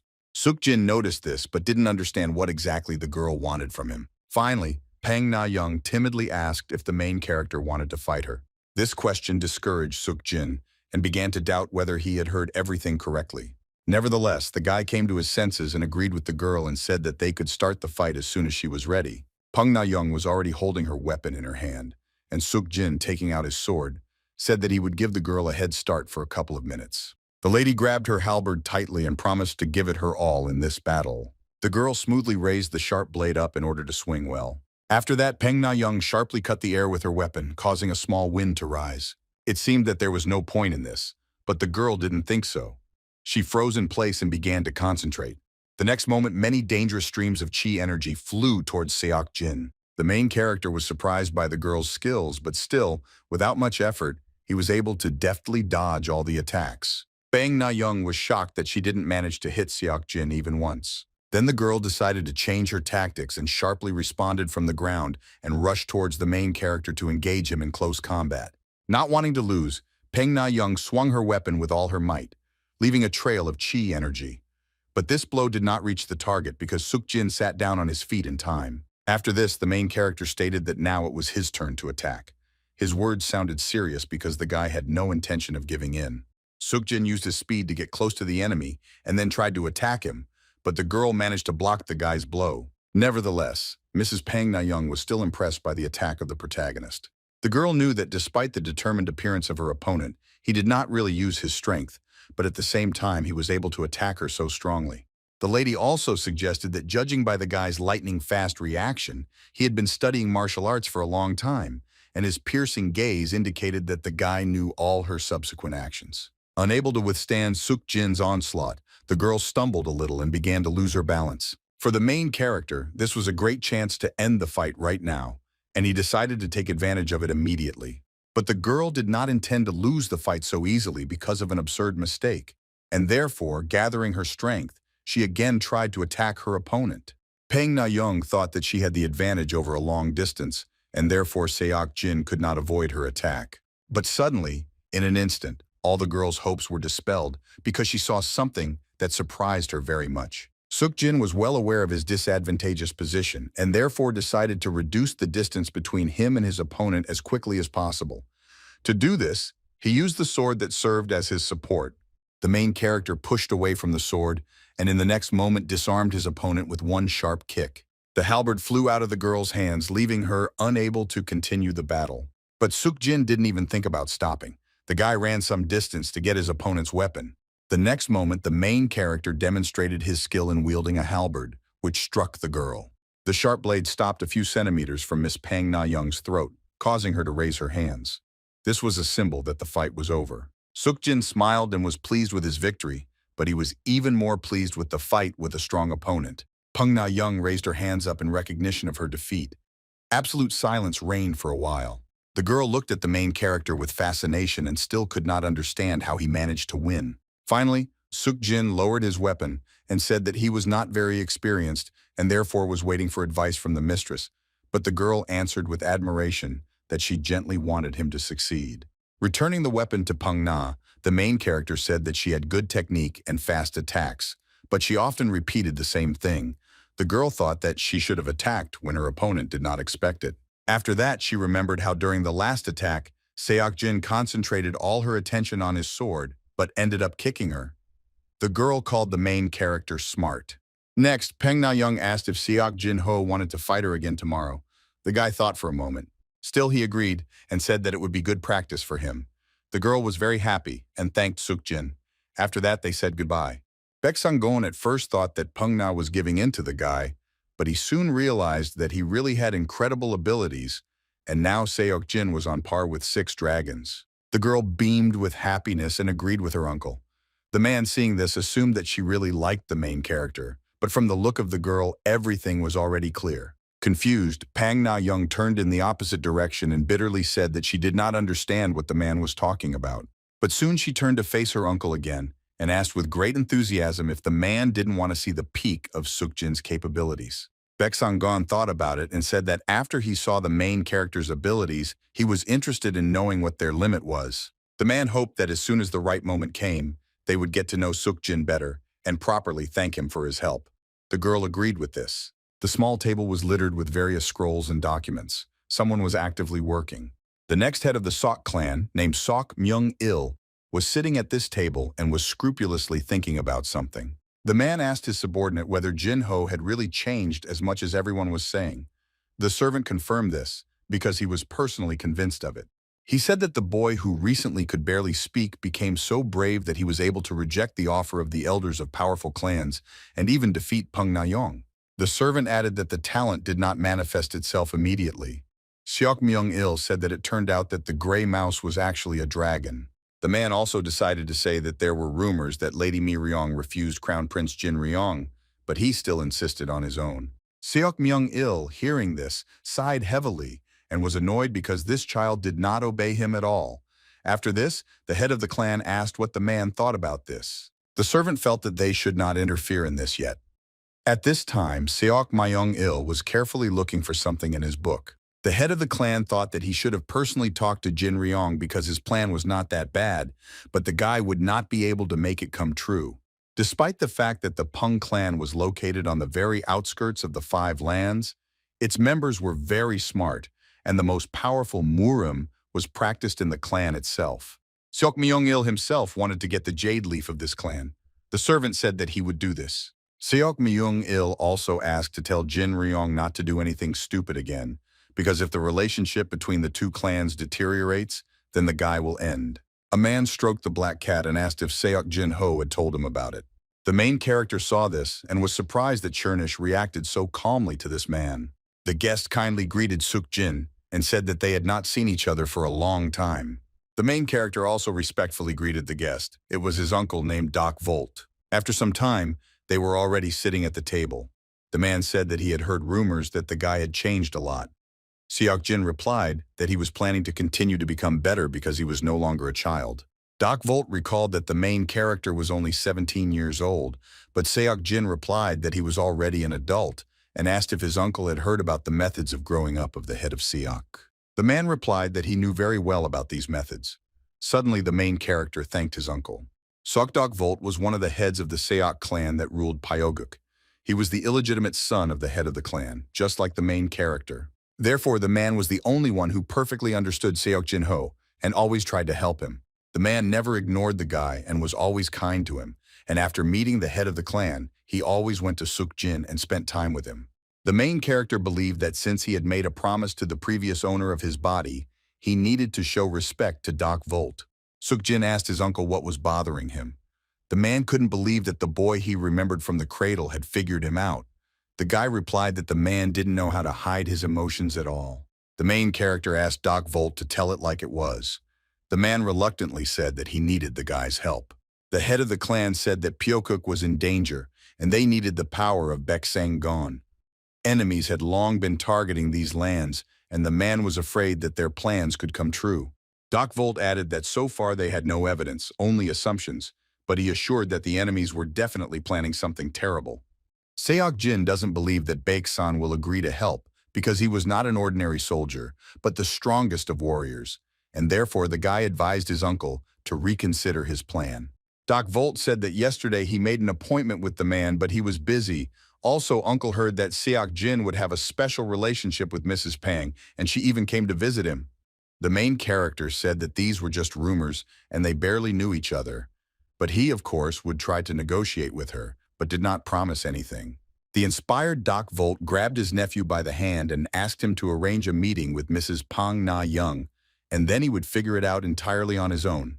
Suk Jin asked why there was a delay and suggested meeting them right now. The man was very surprised to hear this.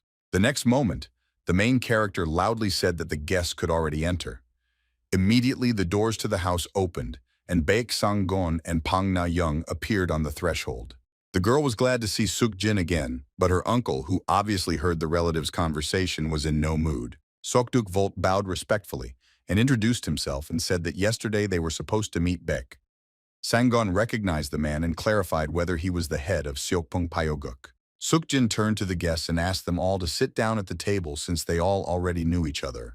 Baek-sang-gon assumed that the guy did not call them here to get acquainted and believed that it was because of yesterday's incident. Suk Jin honestly said that he had a request to Baek-sang-gon. The main character put the Peng clan's golden tablet on the table and stated that he was returning it. The man was very surprised because he did not expect that someone could refuse such a valuable and expensive item. Seok explained that he helped Miss Pang not for selfish reasons. After that, the guy explained that his further actions had nothing to do with what happened. The guy asked to understand him correctly and said that he had to return this sign to Mr. Baek Sang-gon. After this, the main character said that he had a proposal for a man. Seok said that by joining him, Baek Sang-gon would kill two birds with one stone and firstly remove his curiosity and secondly gain experience.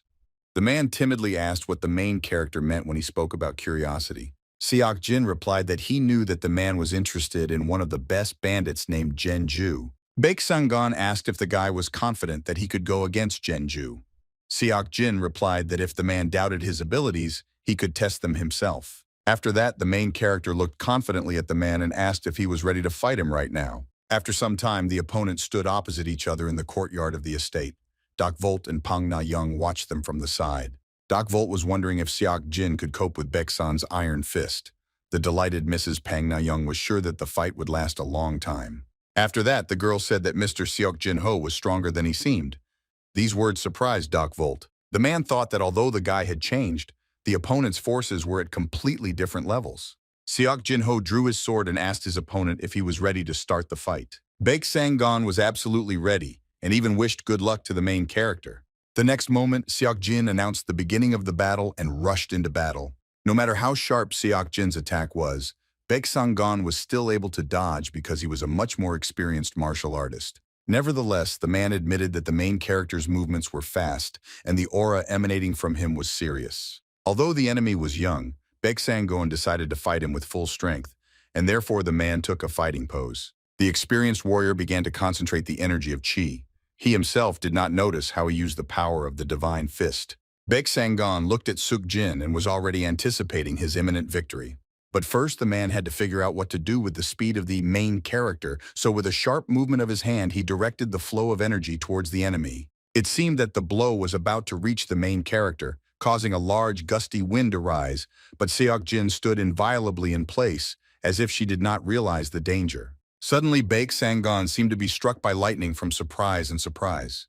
The energy flow smashed the stones that were lying on the ground into smithereens, but it did not cause any harm to Seok himself. He continued to stand in place. The man was very surprised because the main character did not try to defend himself and did not even blink an eye. Baek Sang-gon continued to send streams of Qi energy, but Seok only now moved. The guy put his hand in front of him and began to concentrate energy in it that looked like a flame. The next moment, two streams of energy hit each other.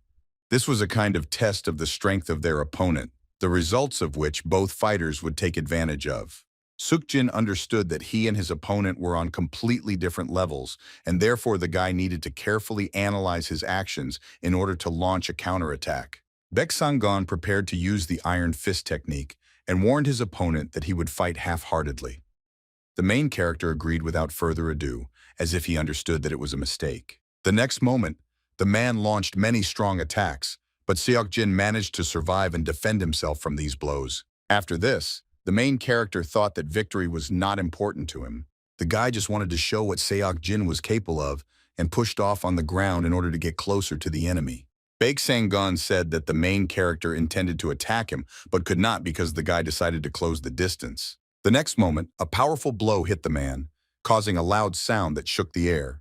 Baek Sang-gon immediately realized his mistake because while he was thinking about attacking his opponent, the guy acted unpredictably. For this, the man paid. He decided to rehabilitate himself and immediately attacked in response.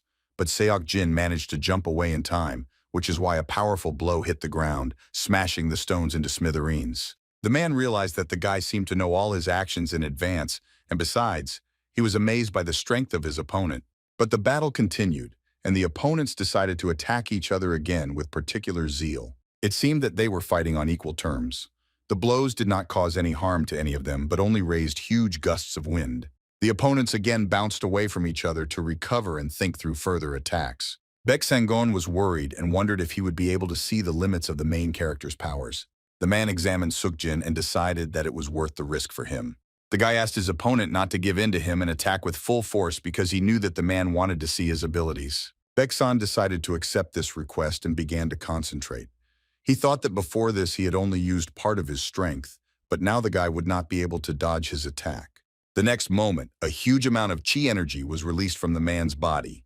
He was determined to see all the guy's abilities. Baek Sang-gon used the Heaven and Earth Divine Fist technique, which was comparable to the powers of a deity, and sent a powerful stream of energy towards Seok Jin. The power of the Pung clan was impressive. A huge dome of bright light rose above the estate, and a loud explosion echoed throughout the area.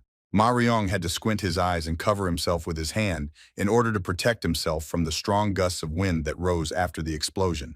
The guy was indignant and argued that he shouldn't have gone so far, but Pung Na-young calmed him down, saying that everything was under control. Ma Ryong turned to Yoon and expressed to him his worries that something could have happened to Seok Jin, but the guy was sure that their master could handle it.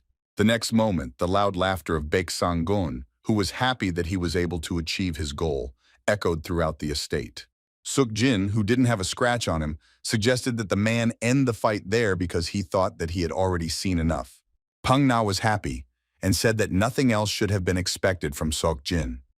Seok Myung could not believe that his nephew had survived the battle against an experienced fighter from the Peng clan. Ma Ryong, almost crying with happiness, swore that he did not doubt his master for a minute, and Yun laughed because he remembered that just recently his friend had said something completely different. Baek Sang-gon told the main character that such a talent as his should have been developed and not hidden. Seok Jin assured that he had no intention of not showing his strength. After that, the guy looked at Seok Myung and added that he wanted to help a very important person to him. The man was very touched by such sincerity and care of his nephew. I saw that the main character, Baek Sang-gon, was capable and gladly agreed to help. Peng Na-young was very happy about it. The man thought that the more he learned about Seok Jin, the more amazed he was, and decided that it was time to write a report for his clan. Baek Sang-gon was pleased and already anticipated that everyone in the clan would be surprised when they found out that he had met the sleeping dragon of the Seok clan. Among the dense forests towered Mount Hygo, on which was located a small building of the Seok clan. Our heroes confidently moved along a small forest path. The entire territory around belonged to Sokpung Pyoguk. Among the group was one of the heads of the Seok clan who walked silently at the end and thought about whether he had done the right thing. Shortly before this, all our heroes gathered in the main palace of the clan to discuss cooperation.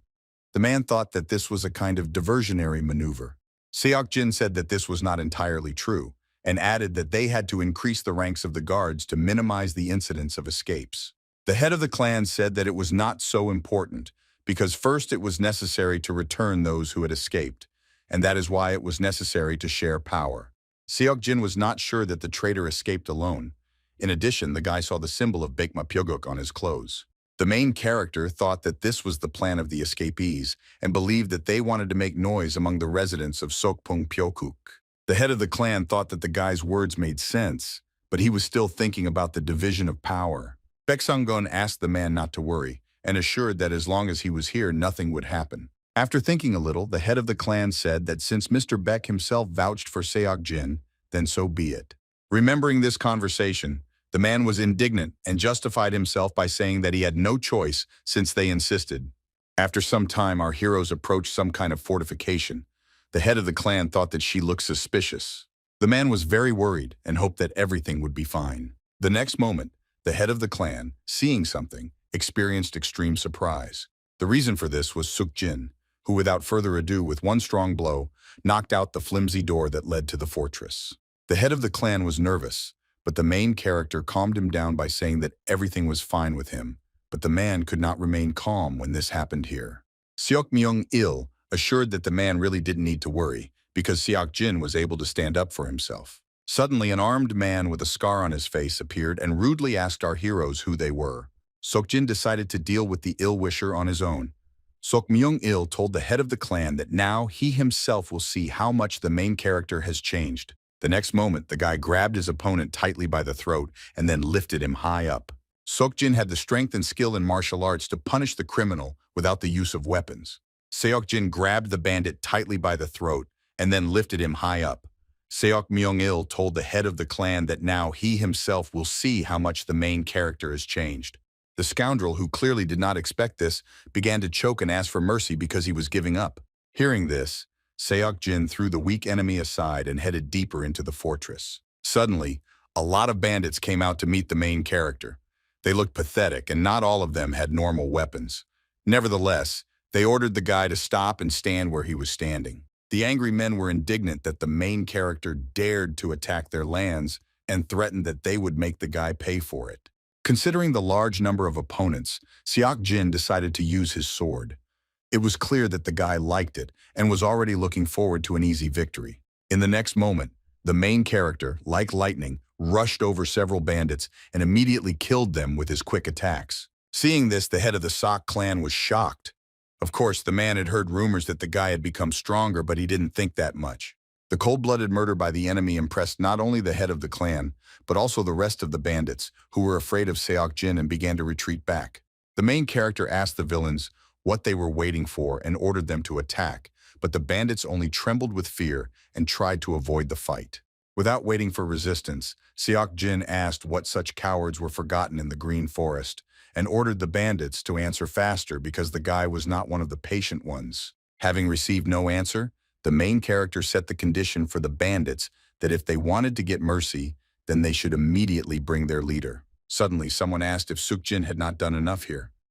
Then a formidable man with a sword came out from behind the villains. He grabbed one of his subordinates and loudly asked all the bandits how they could be afraid of this kid. Next, the scoundrel leader looked sternly at the same frightened subordinate and asked how, after this, they dared to call themselves bandits. The next moment, the man said that it would be better if his subordinate died, after which he hit his head hard on the ground. The guy with a scar on his face lay motionless on the ground and tried to say something, but he didn't have enough strength. After this, the bandit leader turned his attention to Peng Nayeon, who was standing nearby. Having taken a good look at the girl, the scoundrel smiled and said that he was already upset about the mess that Seok Jin had caused. Therefore, the bandit agreed to accept this girl instead of apologizing to Peng Nayeon. Such an offer was clearly not to her liking. Seok Jin was already tired of the useless chatter of the bandit leader and asked him to stop talking nonsense and come to him because the guy wanted to solve everything quickly. The man was very angry at these words and the disdainful attitude towards him from some petty bastard. The enraged bandit sharply swung his sword in order to finish off his insolent opponent with one blow. But he failed to do this because in the blink of an eye, Seok Jin effortlessly grabbed the bandit's blade with his bare hands. Baek Sang-gon and Pang Na-young were very scared because it seemed to them that the main character was in danger and was about to lose the battle. But this was not so. The guy confidently held and did not let go of the bandit's sword, as if that was what he had originally intended. The leader of the scoundrels himself was surprised at this. The man could not believe that his opponent had such strong knowledge in martial arts that he was able to grab his sword with his bare hands. Suddenly, the weapon in Seok Jin's hands began to tremble. The bandit leader guessed what it could be because of, but still couldn't believe it. The next moment, all doubts disappeared, and the man's guess turned out to be true. The iron sword began to become covered with cracks under the pressure of the protagonist's hands. Seok Jin turned to the villain and said that he had defeated all his friends and therefore he could cope with him. From these words, the bandit was very scared. The fear was complemented by the fact that his weapon was completely discharged into smithereens. The man could not believe it because he had never met such a strong opponent before. The leader was stunned and could not understand that he had been overcome by this little brat. In surprise, the man began to lean back. Seok Jin decided to finish what he started and jumped on his opponent, knocked him down, and hit his head on the ground. The villain was still conscious but could no longer say anything. The main character managed to defeat him even without using his weapon. Seok Jin laughed at his opponent because he thought that he could hold out longer. After this, the guy turned to the rest of the scoundrels and said that their leader had been defeated, so he asked them to quickly inform everyone about it. All the bandits, frightened, began to carry out the order of the protagonist. But one man thought that he needed to grab everything he could get his hands on and run away from here. The scoundrel's path was blocked by Peng Na-young. The girl asked where he was in such a hurry. The man took out his sword and ordered the girl to get out of the way. He was ready to teach her a lesson. The girl could not tolerate such an attitude towards herself, and concentrating her chi energy, attacked the villain. Peng Na-young's blow was so powerful that it threw the bandit above the ground.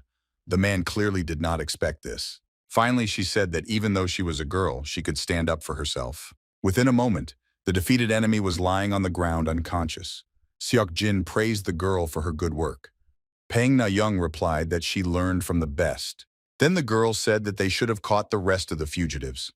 At this time, the main character leaned towards the defeated enemy. Suddenly, Seok Jin opened the villain's mouth and examined him.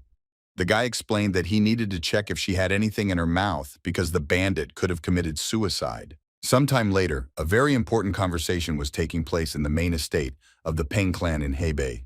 The head of the clan, named Peng Jin-guk, asked his subordinate to tell him more about the main student of the Seok clan. The servant said that his name was Seok Jin Ryong, and he was 25 years old. At the moment, he was the main contender for the throne and was quite capable, but his character left much to be desired. The head of the Peng clan asked what was known about the guy's martial arts, but the servant said that the guy had no special talent for it, and therefore he had not yet been announced as the official successor. Peng Jin-guk nervously tapped his finger on the table and did not understand how such a brat dared to propose to his daughter Na Young. The head of the clan was very angry and considered this to be impudence on the part of the Seok clan, but the servant calmed his master and asked him not to get so excited. The man suggested returning to the main topic of conversation and asked the servant to tell him about Seok Jin-ho, whom he had heard that the guy was quite capable. The subordinate said that the guy was first noticed only last year, and before that he led a miserable lifestyle and even tried to commit suicide. The head of the clan was surprised that even such a guy could master the power of 6 dragons and even lead an operation to return escaped criminals. After that, Peng Jin-guk looked at the scroll and said that this time he liked the conditions of Seok Peng Pyoguk. He was pleased with the fact that they were worried about more than just profit.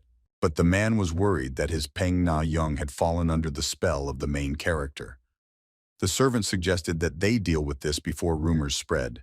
Peng Jin-guk agreed and ordered people to be sent for the girl and added that if she manages, then let her take the guy with her, because the head of the clan wanted to meet him personally. At this time, Seok Jin looked at the servants passing by and was content with the reward he received for good service. One by one, the servants carried large loads of various supplies on their backs. Large wooden boxes were bursting with an abundance of rice and various meats. The nanny beamed with surprise and happiness.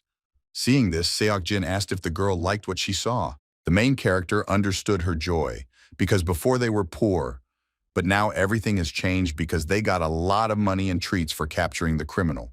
The nanny, wiping away tears of happiness, said that she didn't care about the reward. She was just glad that the guy was able to do a good deed.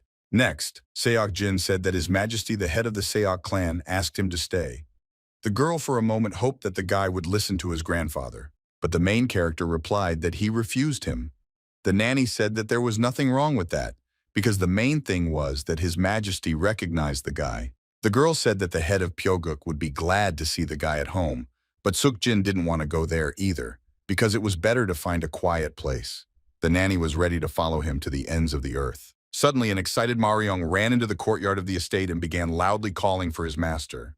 Seok Jin was unhappy that the guy was making so much noise, but it only amused the nanny. The main character told his subordinate that he was not deaf and asked him not to yell like that, but suddenly he noticed something strange that worried him. When Maryong ran closer, the guy saw a huge abrasion on his face and bloodstains on his clothes. Seok Jin immediately asked who did it. Suddenly, an excited Maryong ran into the courtyard of the estate and began loudly calling for his master. Seok Jin was unhappy that the guy was making so much noise, but it only amused the nanny. The main character told his subordinate that he was not deaf and asked him not to yell like that, but suddenly he noticed something strange that worried him. When Maryong ran closer, the guy saw a huge abrasion on his face and bloodstains on his clothes. Seok Jin immediately asked who did it. The nanny was also excited and asked what happened to the guy and where he got the injury. Maryong reluctantly said that it was a long story and then began his story. After some time, Seok Jin summarized that during a dispute with the subordinates of a high-ranking gentleman, they beat Maryong. The guy confirmed this by saying that everything was like that. Maryong, with tears in his eyes, said that the subordinates of the Honatai Palace always pestered those for whom there was no one to stand up. Seok Jin asked why the guy got this idea. Maryong remembered the gentleman that he was still on probation. Seok Jin blamed his negligence for what happened because he had to immediately give the guy a clear answer.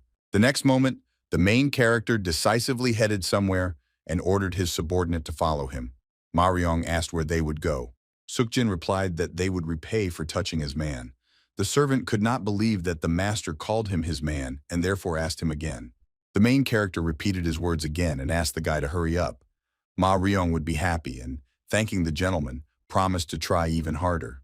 After some time, our heroes were already near the Hogate Palace and were heading to the head of the palace. Maryong was worried that because he was an ordinary servant, Seok Jin would have problems, but the main character replied that by insulting his subordinate, they insulted him. After this, Seok Jin asked Ma Ryung not to forget under whose care he was. The guy was happy to hear these words, which made him dumbfounded for a moment. Suddenly, several guards in green uniforms noticed Seok Jin and asked what the gentleman was doing there. The main character asked them to tell Pongwoo Ryong that he had come to see him.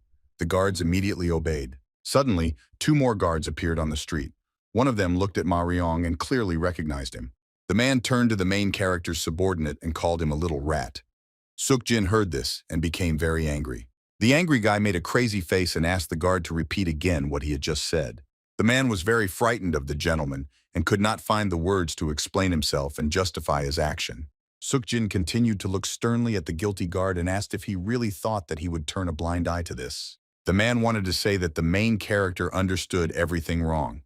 Along the way, he thought that of course he had heard rumors that the guy had changed, but the guard could not imagine that so much. Along the way, other guards joined the dispute and respectfully asked the gentleman to calm down. Seok Jin looked angrily at the newly arrived guards and said that he could not calm down because that man had insulted him and his subordinate. Seeing the frightening aura and decisive attitude of the gentleman, the guards were very frightened and no longer dared to speak to the main character. Seok Jin said that there were normal contractual relations between the guards, but everything was different between him and his subordinates. The guy agreed that he shouldn't have wasted time on all sorts of scum. Suddenly someone ordered Seok Jin to stop. It was the commander of Hogatai Palace named Pongwoo Ryong. The man walked accompanied by loyal guards and asked what the fourth young master had done here. Seok Jin finally waited for the commander and said that one of the guards was pretending to be somebody. The guy demanded that Pongwoo Ryong take care of him because it was his responsibility. Pongwoo Ryong got angry because he couldn't believe that the guy was addressing him so impudently, and so he rearranged what the guy meant. Seok Jin smiled slyly and said that the guard was so insolent that he forgot about the honor of a warrior. These words completely angered Commander Pongwoo Ryong. He drew his sword and demanded that the main character not cross the line in his expressions.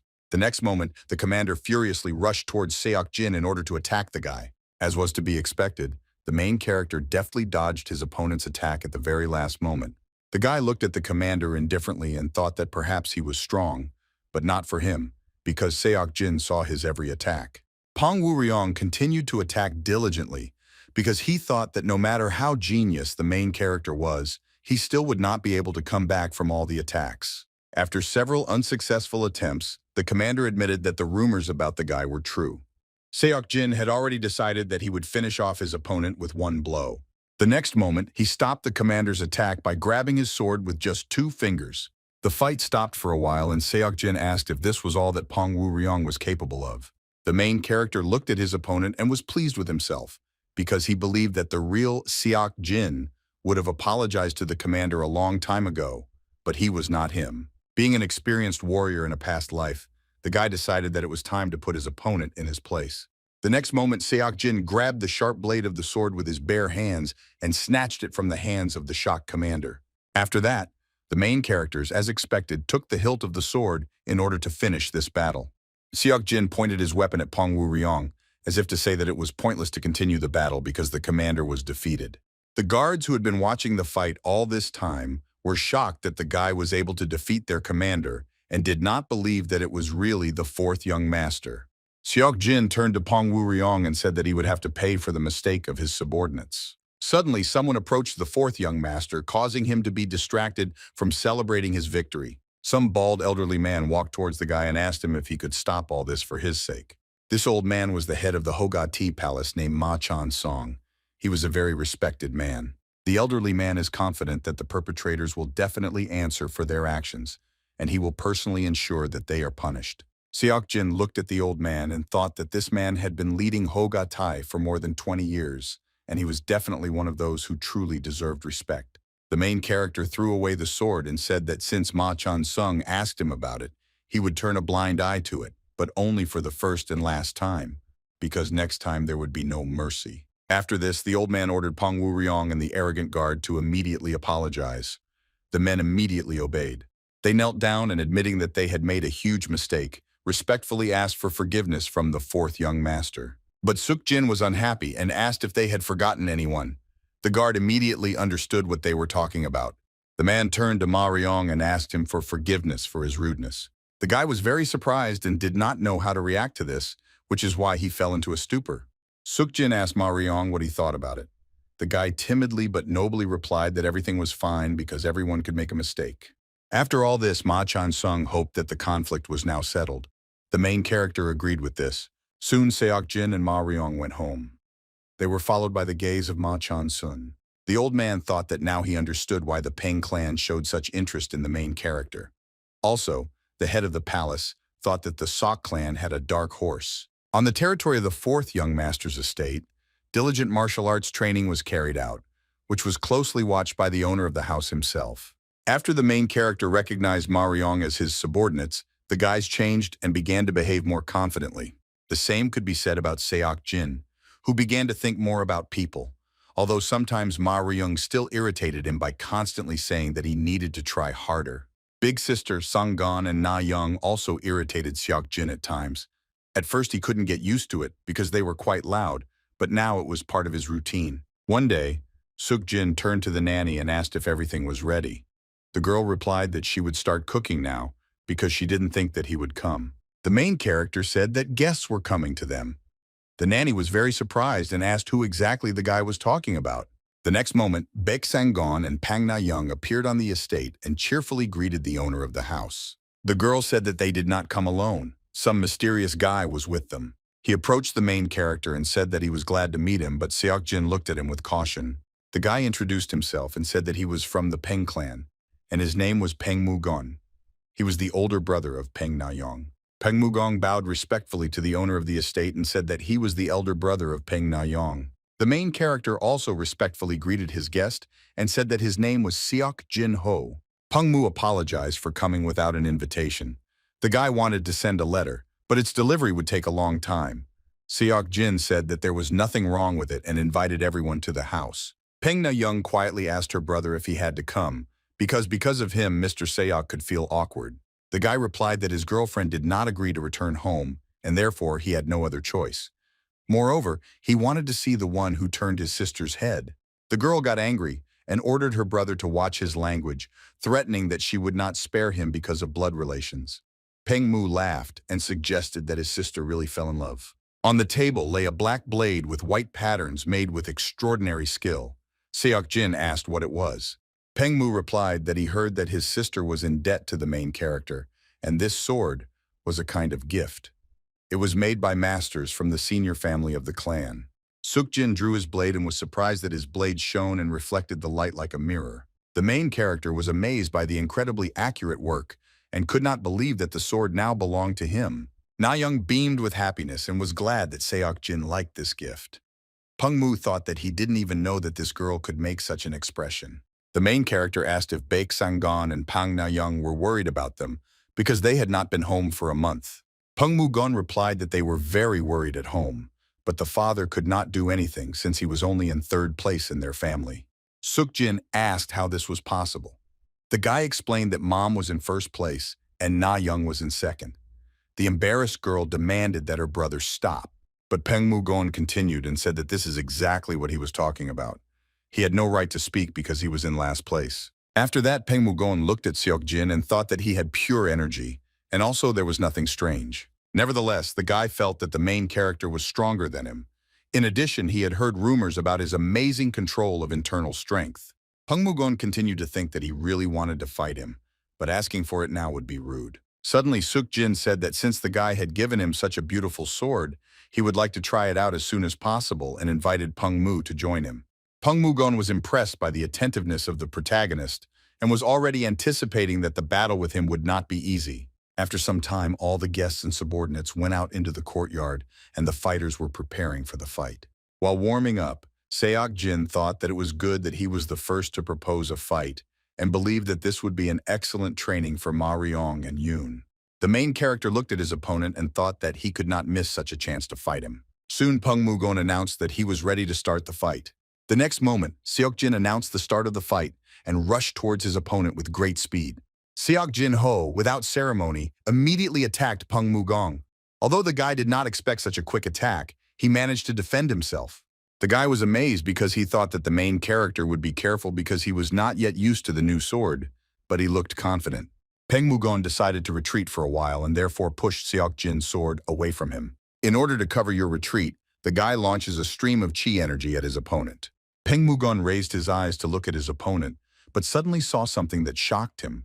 The cool-blooded Seok Jin looked at him. The protagonist's eyes burned with rage, which contrasted greatly with his emotionless face. In the next moment, the fourth young master launched a series of powerful blows, from which Peng Mugon could only defend himself and retreat back. Each time it became more and more difficult for the guy to defend himself, not to mention counterattack. Yun was very happy to see how his master won, and was pleased that he finally saw what Seok Jin's secret weapon looked like. Baek Sang-gon was also amazed by the skill of the main character, and Pang Na-young until recently believed that her brother could win, but not now. Peng Mugon was indignant and could not believe that his opponent pushed him back so easily. The guy thought that he could not lose because it was not for nothing that he was called the Soaring Tiger. After that, he concentrated the chi energy and with one swing of his sword, sent several clots of energy at the enemy. Seok Jin couldn't let the battle end so easily and followed his opponent's example and launched several bolts of energy.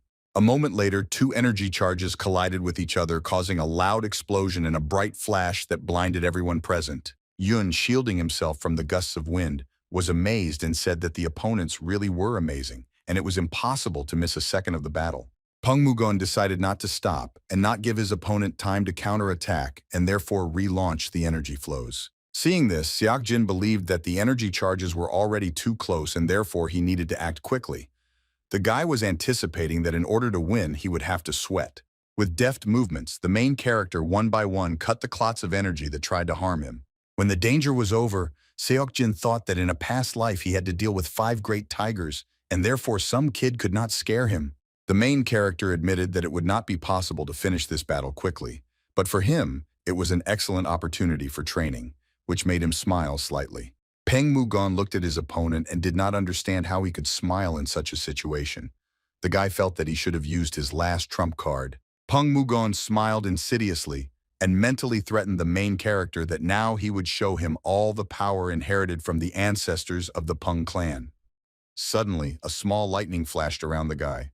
The next moment, Peng Mugon used the divine lightning technique. In addition to the energy blasts, many streams of chi energy also flew towards Seok Jin. Seeing this, the main character decided not to shorten himself. He took a confident pose in order to serve out the opponent's attacks. Seok Jin concentrated the chi energy in his legs while dangerous energy charges were already approaching him. Finding the right moment, the fourth young master released his new sword from its sheath, causing a red light to shine. In one fell swoop, Seok Jin destroyed the clot of energy, thereby avoiding a collision and ensuring victory in this battle. Seeing the incredible skill of the main character, Peng Mugon was taken aback because his strongest technique not only did not frighten the guy, but was easily defeated by him.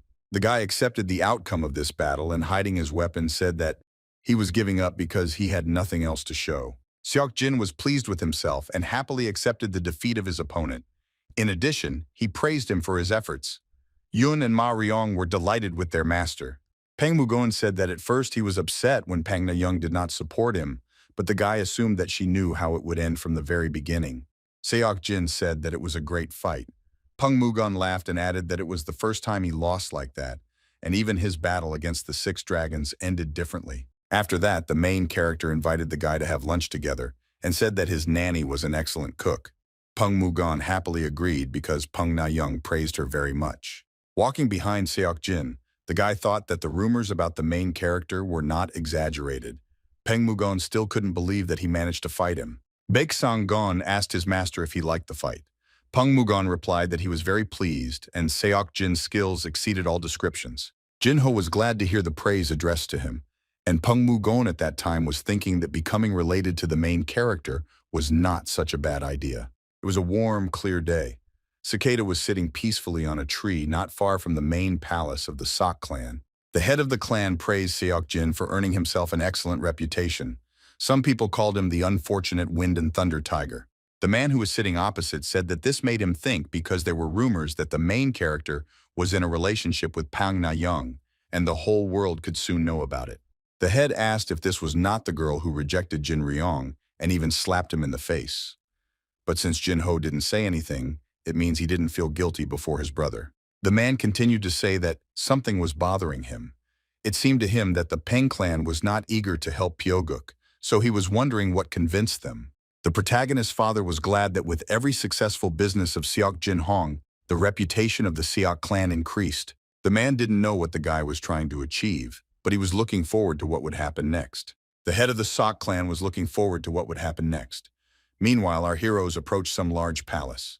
Seok Myung-il saw Seok Jin with his subordinates and was very glad that they came. The man asked for forgiveness for not being able to meet them because he was busy preparing for the event. The main character replied that everything was in order, because thanks to the servants, the guy's uncle arrived in complete comfort and serenely gazed out the window all the way. Exhibition fights took place on the territory of the palace, which were watched by spectators. Meanwhile, Seok Myung-il said that first the guests should have refreshed themselves and called them to the banquet hall. Walking around the palace grounds, our heroes noticed many different flags that fluttered in the wind. Yoon was surprised at such a large number of banners.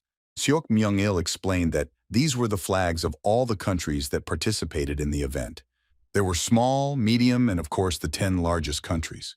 But the man was not particularly happy about this, because of this, the chances of meeting some binary idiot increased tenfold. Suddenly, Seok Jin turned his attention to something. Among the people stood a man with a beard, Seok Myung-il, who said that it was the head of Baekma Pyeonguk, but due to a recent incident, the status of the organization and now no one approached him. The man also said that everyone gathered for the event primarily to strengthen ties. The heirs of different clans get to know each other, sparring and competing in strength. Seok Jin smiled slyly and said that this was a good opportunity for everyone, and he was glad that he came here. Uncle immediately realized that the guy was already eager to take part in the fight. The main character thought that this place was not much different from the Murim martial arts palace, and it played an important role in finding out what the future generation was capable of. Seok Myung-il said that first the guests should have eaten and invited them to the banquet hall. The man also added that he left our heroes at this point because he had business waiting for him. Our heroes were amazed that food for the rich looked different, and just the sight of it whetted the appetite. The variety was surprising, and it seemed that there were dishes from all regions. Seok Jin told his subordinates to stop chatting and rather sit down at the table and start eating while he leaves for a while. After this, the main character asked Chernish, who arrived with them, to stay close to the nanny. The black cat meowed obediently. The girl asked where the guy was going. Seok Jin replied that he needed to meet someone. Then the nanny asked who the stranger was, but the guy said that the nanny was not thinking about that. After a while, the main character turned his attention to the crowd. People were discussing the fact that the heir of Baekma Pyeonguk challenged the heir of Gyeongsong Pyeonguk, and the crowd really didn't like this, which considered it completely absurd. Having heard about Gyeongsong Pyeonguk, the main character became very interested and decided to watch what would happen next. The head of Baekma Pyeonguk asked if he heard correctly that the people he challenged rejected his offer. The girl, shielding the young guy, asked whether this kind of fight should not have been agreed upon in advance. She also added that they were not obliged to unconditionally agree with everything that Baekma Pyeonguk said. The young guy asked his sister to let him into battle because this was their chance to take revenge, but the girl asked her brother to keep quiet. Seok Jin looked at his brother and sister and thought that they were clearly not happy. The main character thought that Baekma Pyeong definitely did not propose this fight with good intentions. The next moment, Seok Jin stepped forward and stood between the heirs of Baekma Pyeonguk and Gyeongsong Pyeonguk. The main character turned to the girl with a smile on his face, and apologizing for interrupting the conversation, asked if she and her brother were from Gyeongsong Pyeonguk. The girl was very surprised but continued to shield her younger brother. She confirmed that they were from Gyeongsong Pyeonguk and asked who the person who addressed her was. At this time, the head of Baekma Pyeonguk could not put up with such impudence and asked who dared to interrupt their conversation. After that, the man extended his hand forward to grab the insolent person. But he failed to do this because Seok Jin, although his back was to him, seemed to sense the approach of the ill-wisher's hand and was able to dodge with great speed. The head of Baekma Pyeonguk seemed to be pierced by lightning. He fell into a stupor and thought about what had just happened. The man admitted that such abilities could not be called ordinary. Suddenly, people in the crowd recognized the main character, calling him the tiger of the clan, Seok, who instantly destroyed the 5 bandits. Hearing this, the head of Bekma Pyoguka was very surprised and could not believe that this was the work of this guy. Seok-jin, with a smile on his face, turned to the man and said that he was glad to meet him, after which he apologized for suddenly interrupting the conversation. The guy introduced himself and asked how he could address the man. The man timidly replied that he was from the Bekma Pyoguk clan and his name was Pamwangang. Having heard about this clan, the main character smiled insidiously and pretended to remember that the relationship between their clans was, to put it mildly, not very good. Some people did not understand what this meant. Then it was explained to them that there were rumors that Bekma Pyoguk had contacted bandits and attacked Seokpung Pyoguk, but they failed. Seok-jin admitted that he was surprised that Pamwangang dared to directly announce the fights because the guy was sure that the head of the clan was one of those who did everything secretly behind his back. Pamwangang was nervous and starting to get angry. It seemed that he was about to break down and attack the main character. Seok-jin continued to say that the man must have been going through hard times to come here, and suggested that the head of the clan was afraid to meet face to face and preferred a public squabble. These words angered Pamwangang. He asked the main character to watch his words. Seok-jin said that he did not think that these words would hurt the man, but he asked if there were lies in them. Pamwangang and Seok-jin looked at each other with piercing eyes for a while. Tension and general hostility were felt between them. The head of Bekma Pyoguk thought that he planned to choose an opponent in front of witnesses and calmly fight him, but Seok-jin ruined everything, and now he will have to change his plan. Pamwangang turned to the guy and said that Seok-jin could become his partner in the duel. The man thought that defeating the main character would be a great achievement for him. Seok-jin smiled slyly, and then said that a training battle was effective only if the person had a strong foundation and was at least approximately equal to the partner in levels. The main character continued to say that the man seemed to have a problem with this. The guy didn't want to offend him, but he couldn't help but say that Pamwangang was very angry with these words. Seok-jin repeated once again that he did not want to offend the head of Bekma Pyoguk, but due to the difference in their levels, he could not train him. But instead, the guy offered to be an instructor. Pamwangang suggested that the main character again decided to seek help from Hebei-pung, but the guy denied it. Seok-jin told the man that Jongseong Pyoguk was just a rival of his level. The brother and sister heard this and were very surprised. The main character will continue to say that this was perfect for holding a fight between them. Of course, only if all parties agreed to participate. The guy turned to the young heir of the Jongseong Pyoguk clan and asked what he thought about it. The young master agreed to this with particular zeal, despite the objection of his elder sister. Pamwangang suggested that in this battle, Mr. Seok was betting on Jongseong. The man assured that no one would get hurt in this battle, but still advised him to think it over carefully. Seok Jin-ho replied that there was nothing more to discuss and bowed respectfully and said that they would see each other again on the last day of the event. Pamwangang also bowed and laughed contemptuously and hoped that until that day, no one would run away from fear. The man was amused by the fact that the main character was seriously betting on the weakling from the Jongseong clan and was already looking forward to the fact that this brat would still thank him for giving him a chance to learn from him. Pamwangang, pleased with himself, left the street under the gaze of the crowd. Finally, the girl was able to ask what was going on here. She didn't understand how Pamwangang and her brother Ju-yun could fight because it even sounded ridiculous. Seok-jin apologized for interfering and deciding everything for the girl. Next, the guy asked why she had such a low opinion of the level of her younger brother. The main character explained that he was not one of those who put his reputation on the line for the sake of people who did not deserve it. The guy was sure that luck would be on their side because he would personally do everything possible for this. Night fell. The girl was indignant and wondered what was on the main character's mind, since he spoke so confidently. She also did not understand that he could see such a thing in her brother. Ju-yun was humbled and very excited that Mr. Seok saw the potential in him and personally chose him.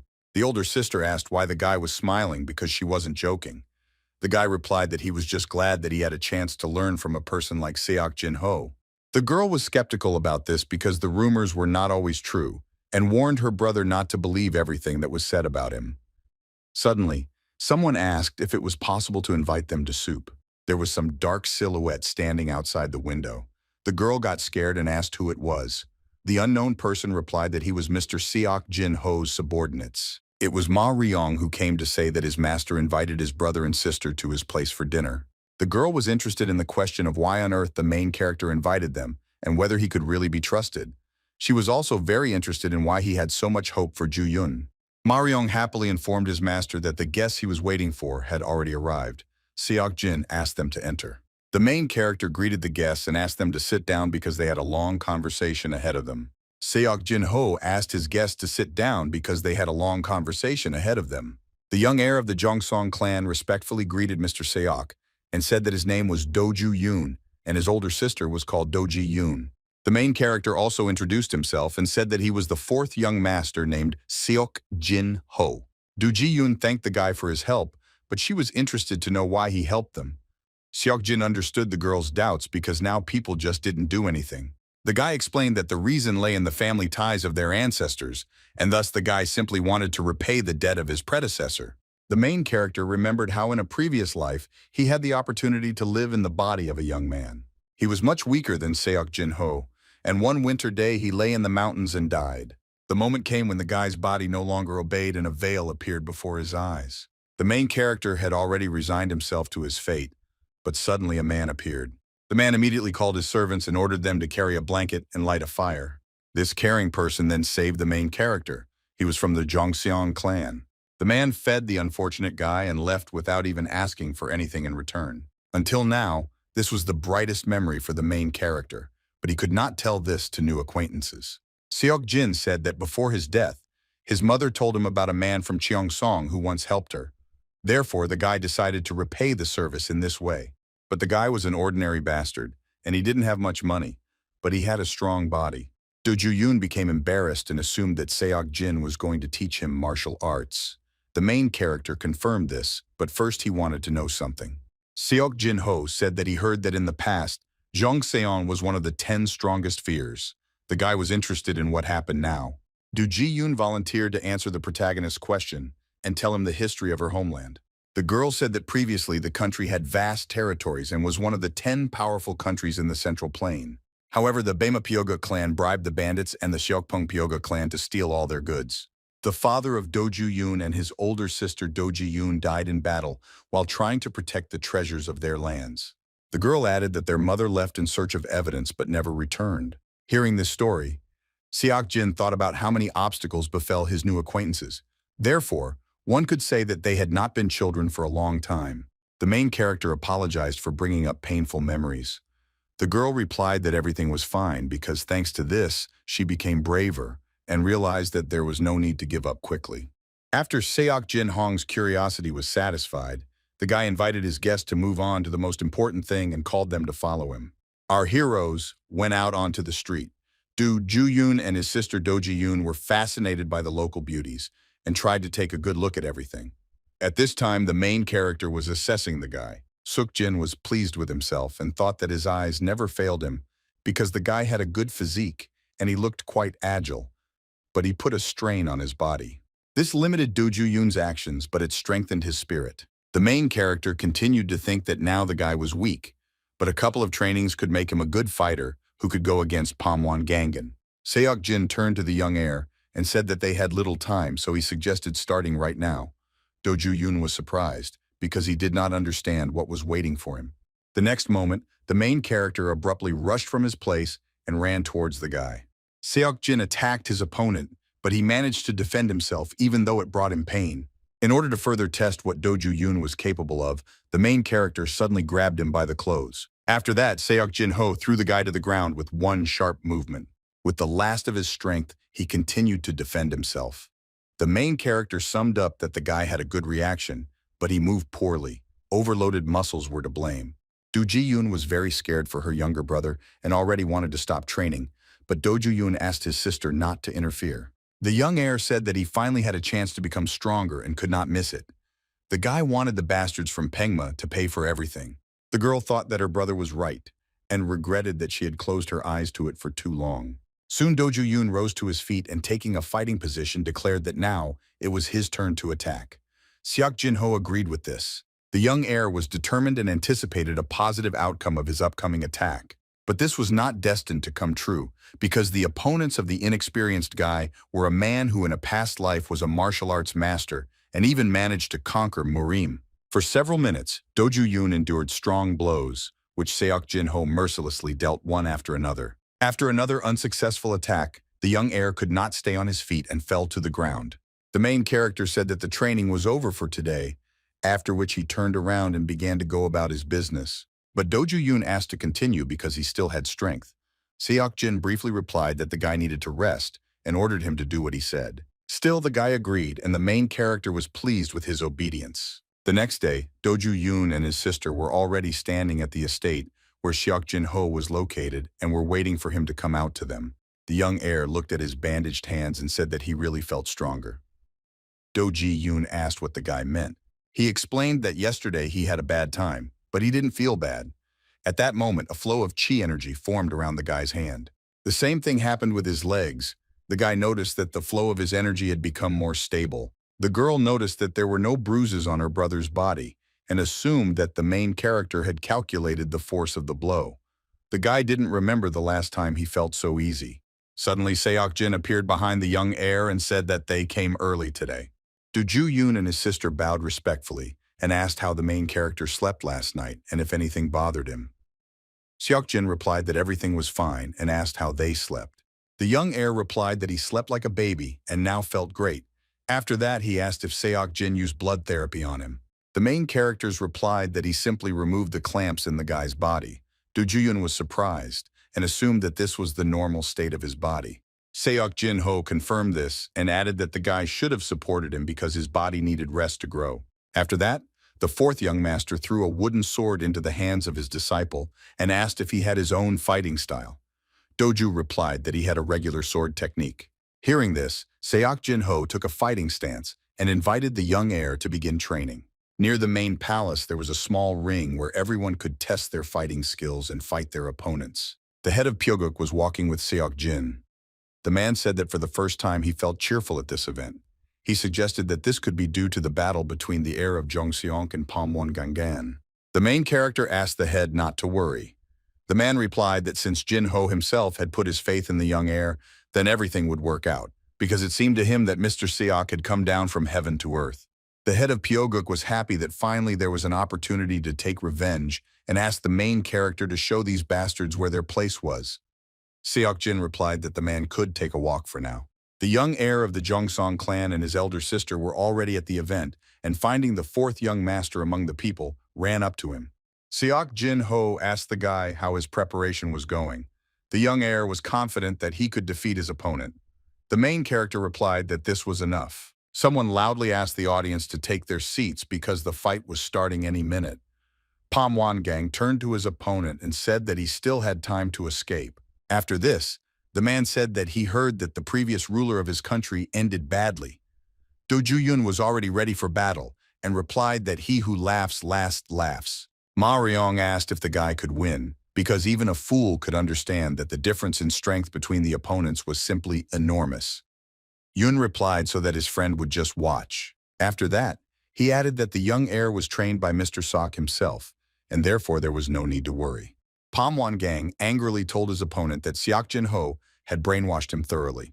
After this, the man threatened that he would now show the young heir where his place was, after which he sharply swung his sword. Doju Yoon was amazed at the speed of his opponent and realized that he could not only wag his tongue. At the very last moment, the guy managed to evade the attack. He agreed that Mr. Seok was right. Pamwon Gang continued to furiously attack his opponent, but Doju Yoon, thanks to training, now saw all his movements.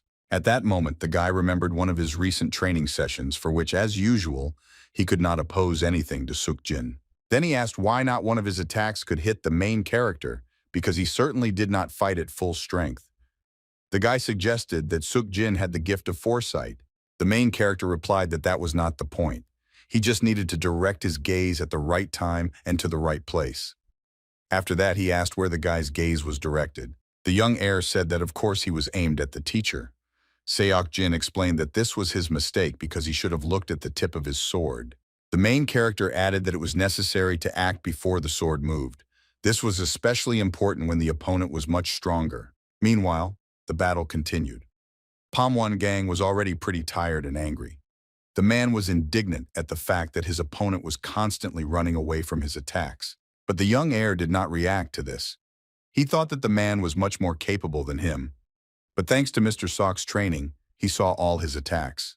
Du Ju-yoon looked at Pam Wan-gang's leg and remembered another lesson that said that the opponent's leg showed where his center of gravity was. The position of the opponent's body was also important because it showed from which side the attack would be delivered. The guy also noticed that the man tensed his shoulders right before the attack. All this knowledge helped him successfully dodge the blows. Suddenly, Do Ju-yoon seemed to be pierced by lightning because he realized that now was his chance for a counterattack. The young heir swung his weapon, and the very next moment the scarlet blood of his opponent gushed out. Pam Wan-gang, who intended to attack the guy, was discouraged when he saw his blood. The man immediately retreated to a safe distance in order to come to his senses and think through his further actions. Do Ji-yoon was amazed and could not believe that her younger brother had really become stronger. Seok-jin did not share the girl's enthusiasm because it was too early to rejoice. The enemy still had not shown his maximum, and one could consider that this was only the beginning of the battle. Pam Wan-gang was very afraid of the formidable man who stood behind him, and seeing his failure, called him an idiot. He felt his piercing gaze on him. The man did not say anything else, but it was clear that he was very worried about Pam Wan-gang. Pam Wan-gang got angry and thought that he had not yet fought with Seok Jin-ho, and therefore it was impossible to let some kid defeat him because his father would not forgive him for this loss. After this, the man's eyes filled with rage, and his mouth curled into an insidious smile. He said that now he would see how long the enemy could maintain the advantage. After that, his sword was enveloped in chi energy. The next moment, Pam Wan-gang attacked the young heir, launching several streams of red chi energy at him. Do Ju-yoon was frightened by surprise, but he still managed to jump to the side in time and avoid the blow. Pam Wan-gang did not allow his opponent to relax, and therefore at the same moment attacked the still shocked guy again. Despite the large number of attacks, Do Ju-yoon managed to survive and continue to fight on equal terms. But still, this series of powerful attacks exhausted the young heir, and therefore he had to retreat back. The head of Purging said that the guy held himself well, but Seok Jin-ho did not relax because he knew that his student's opponent was not so simple. Hearing this, Ma-ryong asked his master what needed to be done in such a situation. The main character replied that the best option was to run away, but he did not think that the guy would have to use it. Finally, Do Ju-yoon gathered his strength and decided to retaliate, his determination indicating that he wanted to end everything right now. The young heir approached his opponent and thought that he could no longer continue to hope for a miracle. Suddenly, the guy was struck by a sharp pain in his shoulder. Pam Wan-gang found a good moment to attack and hit his opponent.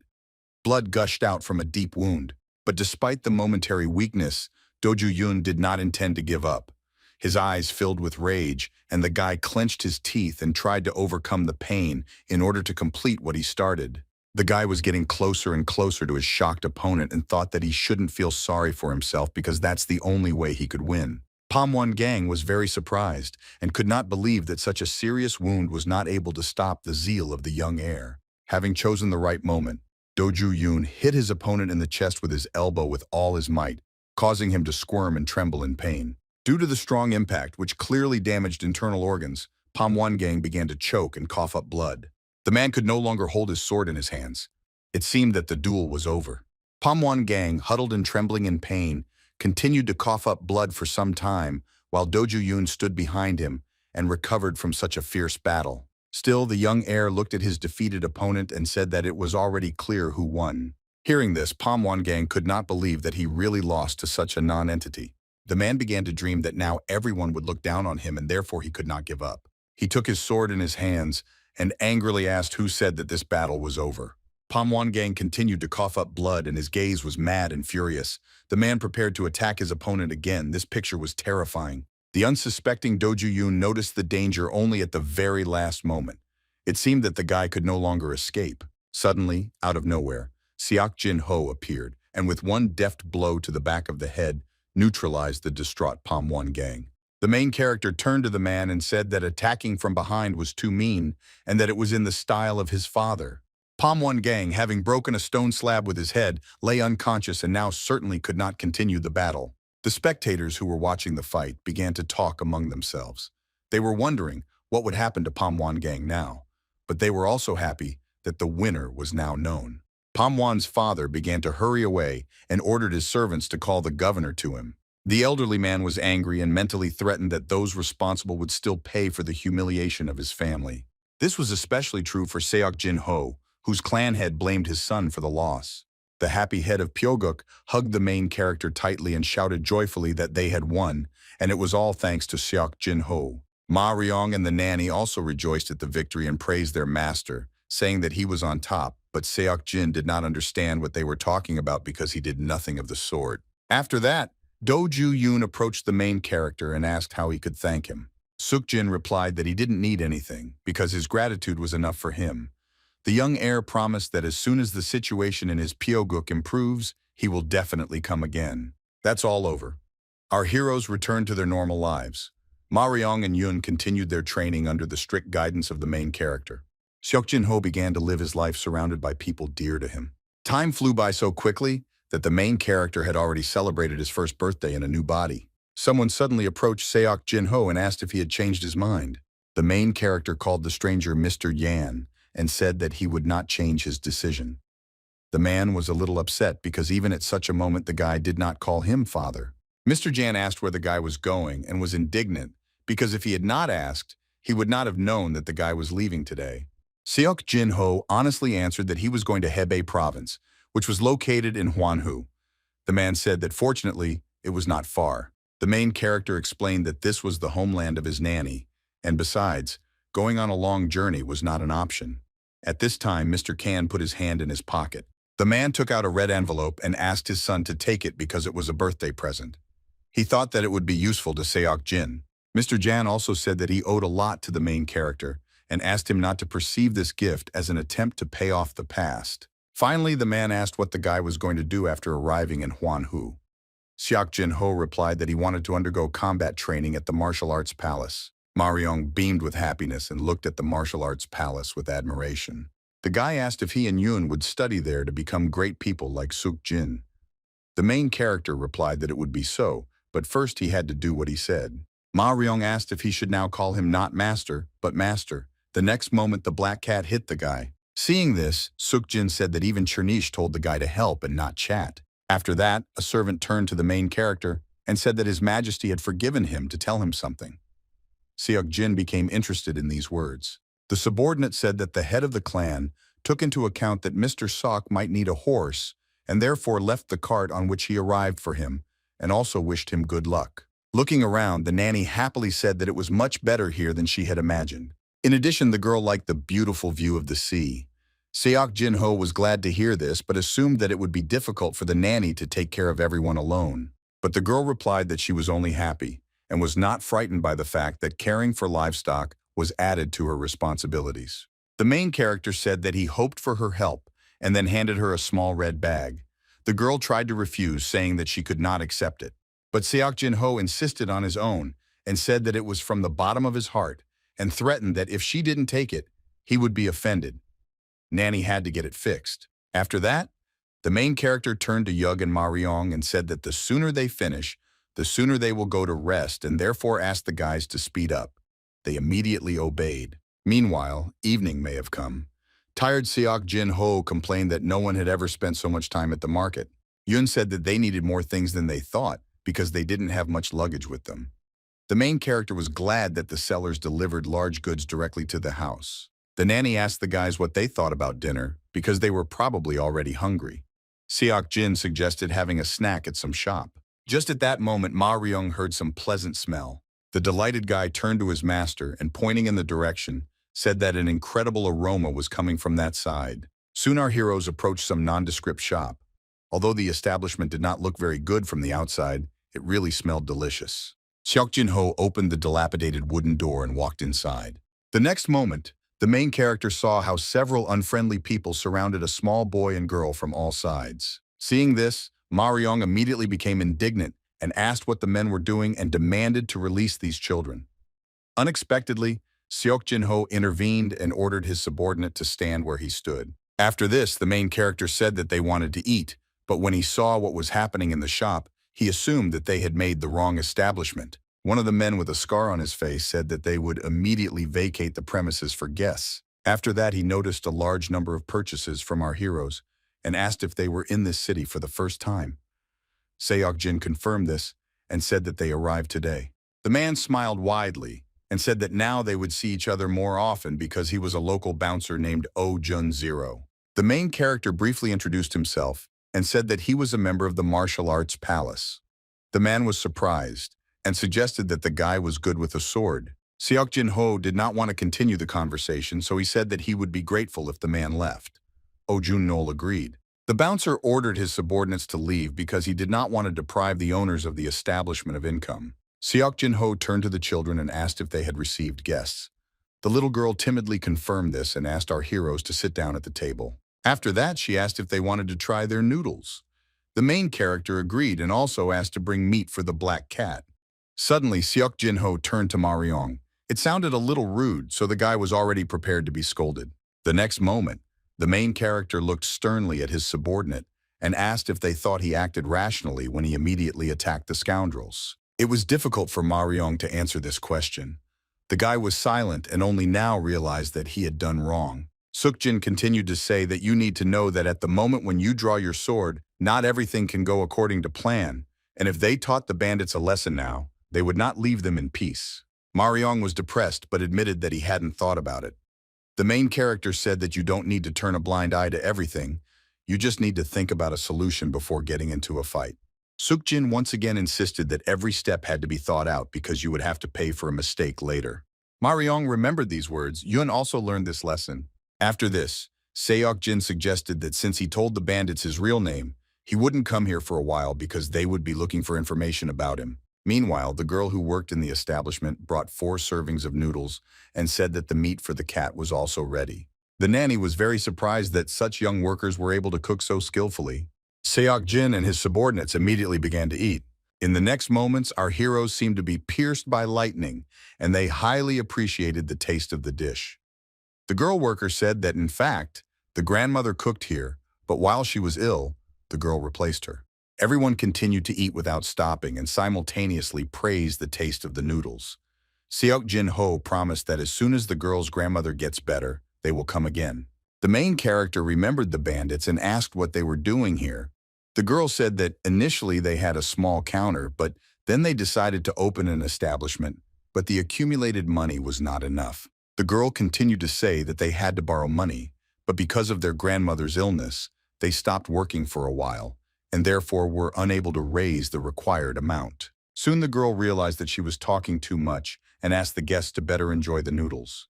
The main character thought that these children were left to their own devices, and their grandmother was sick, so the situation was not the best.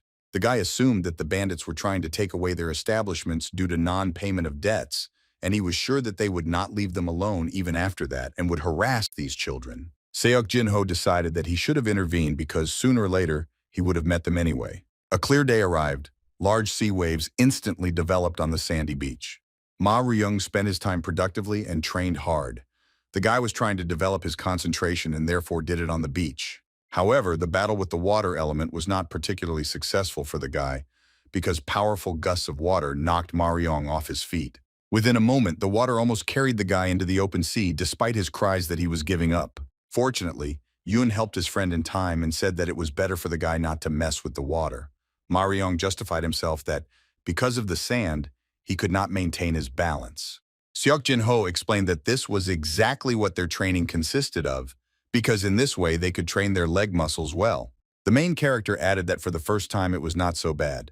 These words encouraged Ma Ryung. After that, the 4th young master said that today's training was over because they still needed to check the nets that might have caught fish. The catch was small. Yoon hesitantly asked his master if it was really enough for them to just carry out his instructions. Seok-jin asked what the guy was going to do because he didn't even have a sword. Yoon explained that he would like to find some kind of work because he couldn't just train. But the main character replied that nothing more was required from them and he could take care of the rest himself. The subordinates happily accepted these words. Seok Jin-ho sent his friends home and said that they would see each other for dinner. Now he needed to be alone. After this, the main character thought that his life had become calmer, and now he began to take care of others. The guy, of course, had a lot of money, but it would not have been enough for him to live his whole life in prosperity, and fighting was not an option now because he did not yet have perfectly trained warriors. So far, Seok Jin-ho was relying on the nanny Yoon and Ma Ryung, but the guy thought that until he got back on his feet, he needed a temporary source of income. After the main character concentrated, he jumped into the water and thought that this is why he chose this place. He sank deeper and deeper into the water and thought that there was plenty of food and spiritual items from the sale of which he could make good money. This was his plan. Seok sank deeper and deeper into the water and thought that there was plenty of food and spiritual items from the sale of which he could make good money. This was his plan. But since the spiritual objects were in hard-to-reach places, only the main character could get them. The guy saw a large red oyster at the bottom of the sea and thought that it was still young. He assumed that it was about 50 years old. Seok took it for himself, but assumed that there could probably be other mollusks that would be older. For some time, the main character studied the seabed until he turned his attention to something and was very surprised. A gigantic blue oyster was located on the coral reefs. That's what the guy was looking for. It was definitely different from the previous one. Sensing danger, the oyster instantly closed. Seok suggested that it was so easy not to take it. Suddenly, the blue oyster jumped up and began to burrow into the muddy seabed. The main character thought that she had nowhere to run and grabbed her long-awaited find without any problems. Seok examined the oyster and admired its beautiful color. He also assumed that it was about 500 or even 1,000 years old. The guy was very pleased with the find and thought that this should have been enough for the transformation. Soon the main character got out of the water and settled comfortably on the sandy beach. The guy was already anticipating good results and therefore tried to open the oyster. Having made a lot of effort, the main character still managed to open the mollusk a little, but he was not going to give up. Seok smiled and said that the oyster had come across the wrong thing because the guy would still achieve his goal. After this, the guy made every effort to open the oyster. The strong shell of the mollusk began to become covered with cracks. The next moment, the goal was achieved and Seok managed to overcome this obstacle. After that, the guy began to look for something in the insides of the oyster and thought that 500 laziness was not enough to accumulate energy, but it was better than nothing. Finally, the main character managed to find a large pearl. This was the very treasure that he was looking for. Without thinking twice, the guy threw it into his mouth and swallowed it, pinning high hopes on it. After that, Seok took a meditation pose and closed his eyes. The guy began to wait for the desired result. Soon the main character felt as if a storm was raging inside him, and the waves, one after another, rushed to the shore, making hissing sounds. But no matter how strong the storm was on the surface, at the bottom there was peace and quiet. Raising all the energy and throwing it to the center, it spread it to the 8 vital meridians. The guy felt that the blood in his veins began to boil and his yang energy intensified. This energy tore through the metal until it opened the last gate and then achieved what it wanted, namely it filled Seok body with strength. Finally, the main character breathed a sigh of relief because the whole process, which took him 2 whole hours, was completed. The guy immediately felt the effect. He looked at his hand, which was shrouded in chi energy. After this, the main character warmed up and considered that it was definitely worth the time spent. Of course, he still had something to work on, but even this result was impressive. Soon evening came. At the estate where our heroes were located, someone's steps were heard. It was Seok who had just returned home. Maryong noticed that his master came late today. The main character replied that he had some business to do. The nanny warned that it was dangerous here at night and therefore asked the guy not to linger. Seok replied that there was no need to worry about him. After that, he handed the basket of oysters to Maryong and ordered them to be cooked for dinner. The guy was very surprised because it was the first time he had seen such large mollusks. After that, Maryong obeyed the order and the nanny took over the preparation of the side dish. Seok did not forget about the black cat. He threw him a small shellfish which aroused the animal's interest. Blacky tried to open the oyster but nothing worked. Because of this, the cat was nervous and angry. The main character advised him to try to add strength to the blow. The next moment, the spiritual being used her abilities and smashed the oyster shell into pieces. The black cat was pleased with himself because his owner praised him for his good work. Meanwhile, the subordinates informed their master that everything was ready. Oysters were baked over a small fire. The high temperature caused them to open, and a wonderful aroma spread throughout the area, which made Maryong's mouth water. The guy asked what kind of oyster it was because he had tried a lot of things, but this was the first time he had seen it. Seok replied that these were not ordinary oysters. Yun was also surprised because he knew that it was not typical for oysters to grow to such sizes. Moreover, they seemed to add strength. Maryong agreed with this and said that he also felt something strange and immediately felt warm inside. Seok said that he would tell about everything when they finished eating and suggested that the guys might have been led. Soon the main character explained that these oysters were about 500 years old, so to some extent there could be an effect. After dinner was finished, the nanny asked what she should do with the rest of the oysters and offered to cook them too. But Seokjin said that he would still need them. The girl became interested and asked why her master needed them. The main character briefly answered that he wanted to start his own business. The nanny asked if the guy would personally sell them, for which Seokjin replied with a smile that he had a person who could handle it better. The next day came. It was still quite early, but work was already in full swing on the estate. The nanny took care of the chickens while Ma Ryong and Yoon did their morning training. Seokjin Ho was also here. He turned to the girl and was surprised that she woke up so early. The guy asked if she felt any changes. The nanny immediately confirmed this and said that for the first time in a long time she woke up so cheerful. After this, the girl asked if they were expecting guests today. Yoon was surprised and asked who was supposed to come. Meanwhile, the clatter of hooves could already be heard on the street. Someone was approaching the estate of our heroes.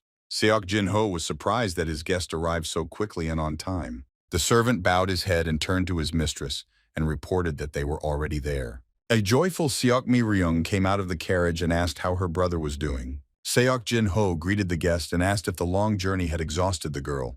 The sister said that everything was fine and said that since they were not at home now, they could discard all formalities. The main character decided to play a joke and said that then he would call the girl Nunim. This was an appeal to adult women in the family. Seok Mi Ryung got angry because her age difference with her brother was not that big. The girl asked to call her just Nuna. After that, Mrs. Seok asked why the guy decided to meet with her. The girl said that she was very surprised when she received a letter from him and assumed that he just missed him. Seokjin Ho looked at his older sister and happily said that he called her to make a deal. Seok Mi Ryung asked why the guy decided to meet her. The girl said that she was very surprised when she received a letter from him and assumed that he just missed him. Seokjin Ho looked at his older sister and happily said that he called her to make a deal. The girl looked around and asked what kind of place it was and offered to give her a tour first, but Seokjin said that she had to see it first. There was a large wooden barrel in the middle of the yard. Seok Mi Ryung was surprised by the misunderstanding and asked what it was. The main character invited the girl to see for herself. In a barrel that was filled with water, there was a huge pink oyster which really surprised Seok Mi Ryung. The girl was excited and couldn't believe what she saw. Seokjin Ho said that it was exactly what Mrs. Seok was thinking about. The main character took the clam out of the water and proudly declared that it was a 100-year-old oyster. The girl was still shocked but asked her brother if he had found her himself. Seok Mi Ryung said that people had been looking for this oyster for decades but could not find it. Therefore, it was generally believed that whoever could find it would gain lifelong luck. Seokjin Ho threw the clam back into the water and said that he had to work hard to find it, and even for him, this task was not so simple. Next, the main character wanted to move on to the main business, namely, he wanted his older sister to sell this oyster. Seokjin Ho assured that he would give half of the money from the proceeds to the girl. Seok Mi Ryung said that she couldn't miss such a brilliant opportunity, but first she wanted to ask a question. The guy immediately asked the girl not to even ask where he got it from. But Mrs. Seok was not interested in this. She asked if her brother could get more oysters. The guy said that spiritual beings were not so easy to find. Then Seok Mi Ryung offered to conclude another deal according to which she would provide decent pay and her younger brother would supply oysters. Seokjin replied that the offer was tempting, but he could not promise such a quantity of clams as his sister asked for. Moreover, he did not want to see them at every corner of the market. After this, the guy asked if his sister was afraid that the palace might find out about this. He was also interested in what they could do when they found out that someone had started hunting for 100-year-old oysters. The girl did not know the answers to these questions, but she was sure that these problems could be solved. Then Seokjin Ho clapped his hands in joy. The main character felt that they needed to properly discuss the details of the deal. Firstly, he hoped for the sincerity of his older sister. The negotiations lasted until the evening. Seok Mi Ryung decided to hit the road, arguing that since she had bought such an expensive product, she needed to sell it as soon as possible. The girl cheerfully said goodbye to her younger brother and said that they would see each other again soon. Within a moment, the carriage started moving and began to quickly drive off into the distance. Seokjin Ho considered that the deal was successful, since the girl was so eager to think through a plan of action. Of course, she paid a lot of money, but it was still worth it. In addition, the guy hoped that the effect of pink oysters would help many. Judging by the satisfied face, Seok Mi Ryung was also happy with this deal. The nanny asked her master if he was hungry and offered to cook dinner. The main character wanted to eat out today and thought it was time to visit those kids. All his subordinates agreed with this. Seok Jin-ho said that today was a difficult day for all of them and therefore suggested that they relax. The nanny thought it was a great idea. After some time, our heroes were already near the establishment where, not so long ago, they ate very tasty noodles, but the door was closed. Seok Jin-ho couldn't believe that it was already closed because it was still so late. The nanny suggested that something might have happened and hoped that everything was okay with the children's grandmother. Ma Ryung assumed that those hooligans were the reason for this, but Yoon said that if it were them, they would not have left this place safe and sound. Seok Jin-ho turned to a man passing by and asked if he knew why the noodle shop was closed. The man replied that everyone was at the wake. The main character was very surprised by what he heard. The man said that the grandmother of those children had been ill for a long time, and yesterday afternoon she lost consciousness and could not wake up, and the residents of the district helped them prepare the ceremony. Seok Jin-ho asked where the funeral was held. The man pointed in the direction and said that it was not so far from here. This place was at the foot of the mountain. Our heroes set out on a quest, but they had a long way to go. Suddenly, Seok Jin-ho felt something that greatly alarmed and alerted the guy. The main character said that perhaps he forgot to close the door, and therefore he asked his subordinates to return home and check it. Everyone was very surprised by this suddenness. Seok Jin-ho appointed Yoon. The guy hesitated a little, but still decided to carry out his master's order. The nanny asked if it was so important now, but Yoon tried to take his friends home as soon as possible as Seok Jin wanted. The main character was glad that Yoon was so smart and thought that Ma Ryung would hardly have understood his hint. After this, the guy decisively hurried deeper into the forest, thinking along the way that he did not want to put his friends in danger, and especially his nanny. Suddenly he saw some people. They were talking about how someone couldn't cope with either the store or the debt, and therefore it was easier for him to just die. These were the same children from the noodle shop. They were surrounded by bandits and demanded to repay the debt. The guy asked where they could get so much money in one day. To this, Oh Jun-gol replied that it was already their problem. The girl cried and, unable to bear the stress, said that she understood that they owed them money, but was it really necessary to go that far? The girl continued to scream that there was not a drop of humanity in the bandits, because they knew very well that their grandmother had died. But they still did what they did, running after every penny. Oh Jun-gol, hearing these words, became very angry and called the girl a scoundrel and said that he could raise her hand even despite her age. Suddenly, the aggressive man waved his hand and shouted that it was time to teach the children a lesson. The children were very scared and, hugging each other, were already anticipating the worst. But there was nothing more to be afraid of because at the very last moment, Seok Jin-ho appeared and grabbed the scoundrel's hand and thereby prevented him from harming the children. Oh Jun-gol tried to break free, but the main character's grip was very strong. The little boy recognized his savior and said that it was the gentleman from the martial arts palace. Seok Jin-ho continued to hold the scoundrel and asked the children if everything was okay with them. They replied that everything was fine. The main character was glad to hear this. After this, the guy asked the children to walk a little forward and cover their ears. Oh Jun-gol was trembling in pain and did not understand what would happen now. Seok Jin-ho hurried the children. After this, the main character squeezed the scoundrel's hand even more tightly as if he intended to break it. The next moment, Oh Jun-gol screamed in severe pain while his frightened comrades only watched from the sidelines. The main characters turned to them and asked if there was a brave man among them who was ready to go against him, but there was no answer. Seok Jin-ho said that he was glad that the bandits understood the situation. Oh Jun-gol began to shout at his comrades, saying that they were stupid because the guy only knew how to wag his tongue and therefore should not be afraid of him. The ardor of the leader of the bouncers quickly subsided after something crunched in his shoulder and he experienced severe pain.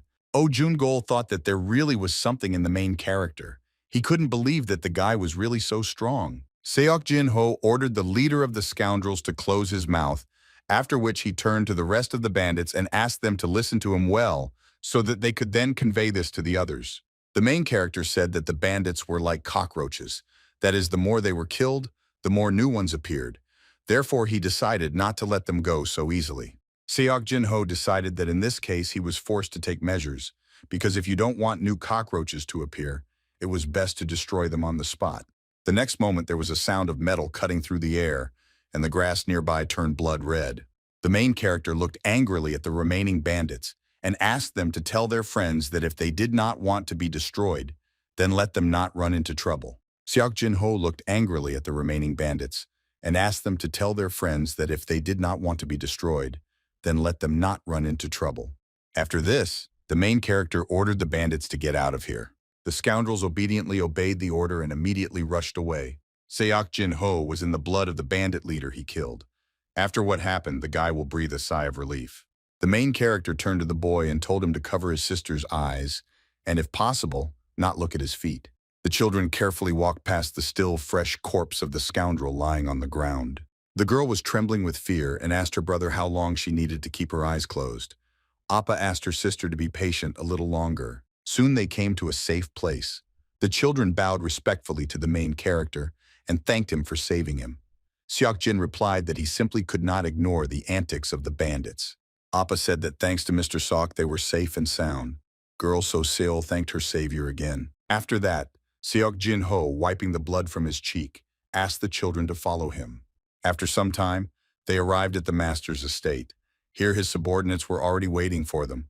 All our heroes gathered at the table to have dinner. After the nanny set the table, she happily announced that everything was ready and they could start eating. Seok Jin apologized for the fact that he promised that they would rest, and in the end forced the girl to cook dinner. The nanny, with a smile on her face, replied that it was not difficult for her. The main character picked up chopsticks and wished all his friends and guests a bon appetit.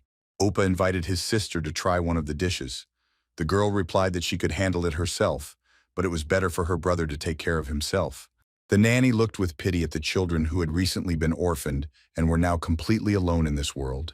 Seok Jin-ho asked if his guests would continue to do the noodle shop. Oppa replied that they would continue because they needed somewhere to live. Hearing this, the main character invited the children to work on his estate. Appa was taken aback by this unexpected proposal. Next, Seok Jin-ho said that So-sul could be helped by a nanny and a boyfriend by Ma-ryung and Yoon. The nanny was very happy to hear this. She said that she just needed an assistant, and it would be great if So-sul became her. Ma-ryung also agreed with this and said that he would just have to cook 2 more servings, and Yoon noted that Appa was not weak, and therefore would definitely be useful. Seok Jin was sure that it would not be easy for the children to take care of the noodle shop alone. So he suggested that they stay in his estate until the children were ready to live on their own. Appa said that he was not sure that he could repay the master for his kindness. The main character replied that he would also get something from this. Seok Jin explained that he needed workers, and they needed work, and therefore it would be beneficial to everyone. The guy did not demand an answer from the children right now, and they could calmly think about it. Appa thought about the fact that they could run the noodle shop, but there were many things that would be difficult to handle alone. Besides, the guy needed to become stronger in order to protect So-sil. The guy couldn't imagine what would have happened to them if Seok Jin hadn't saved them then. Appa decided that if they stayed here, he could learn something. The guy rose sharply from his chair and thereby attracted the attention of everyone present. Oppa bowed and said that they agreed to stay here and then respectfully asked Mr. Seok to take care of them. So-sil followed her brother's example and asked the main character for the same. Seok Jin said that he would not pay them and then asked if they agreed anyway. Appa agreed because he wanted to become stronger, and that was much more valuable than money. The main character once again asked if he could not pay them for their work. Appa replied that if the gentleman decided so, then he could not do it. Suddenly, Seok Jin said that he was joking and that the nanny would pay them a salary because they would mainly help her. The girl agreed with this. After that, the main character invited everyone to continue having dinner. It was not in vain that the nanny tried so hard.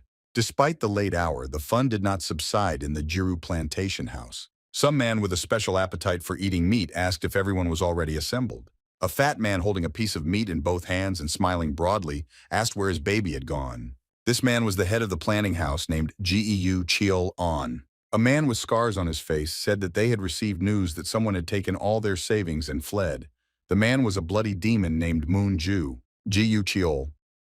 He asked if he was too brave, but the man with scars suggested that they quickly move on to the main matter. The third participant in the meeting was an elder named Ruju Hwano, and the man asked if everyone knew about the reason for their gathering. The elderly man warned his interlocutors that they needed to be careful because someone was acting suspiciously, quietly. After that, he offered to see how long it would last. Moonju asked if they could only wait. The man warned that they should not forget that their enemy was from the Seok clan, and Hebe Penga himself helped him. Geu Cheol.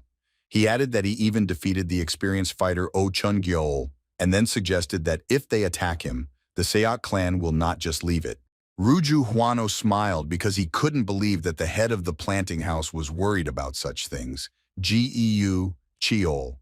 He will answer that sometimes you still had to think about such things. The next moment, the elder stated that they did not have to do everything themselves, because in the end, the culprit would be the one who was seen holding the sword in his hands and not the one who gave the order.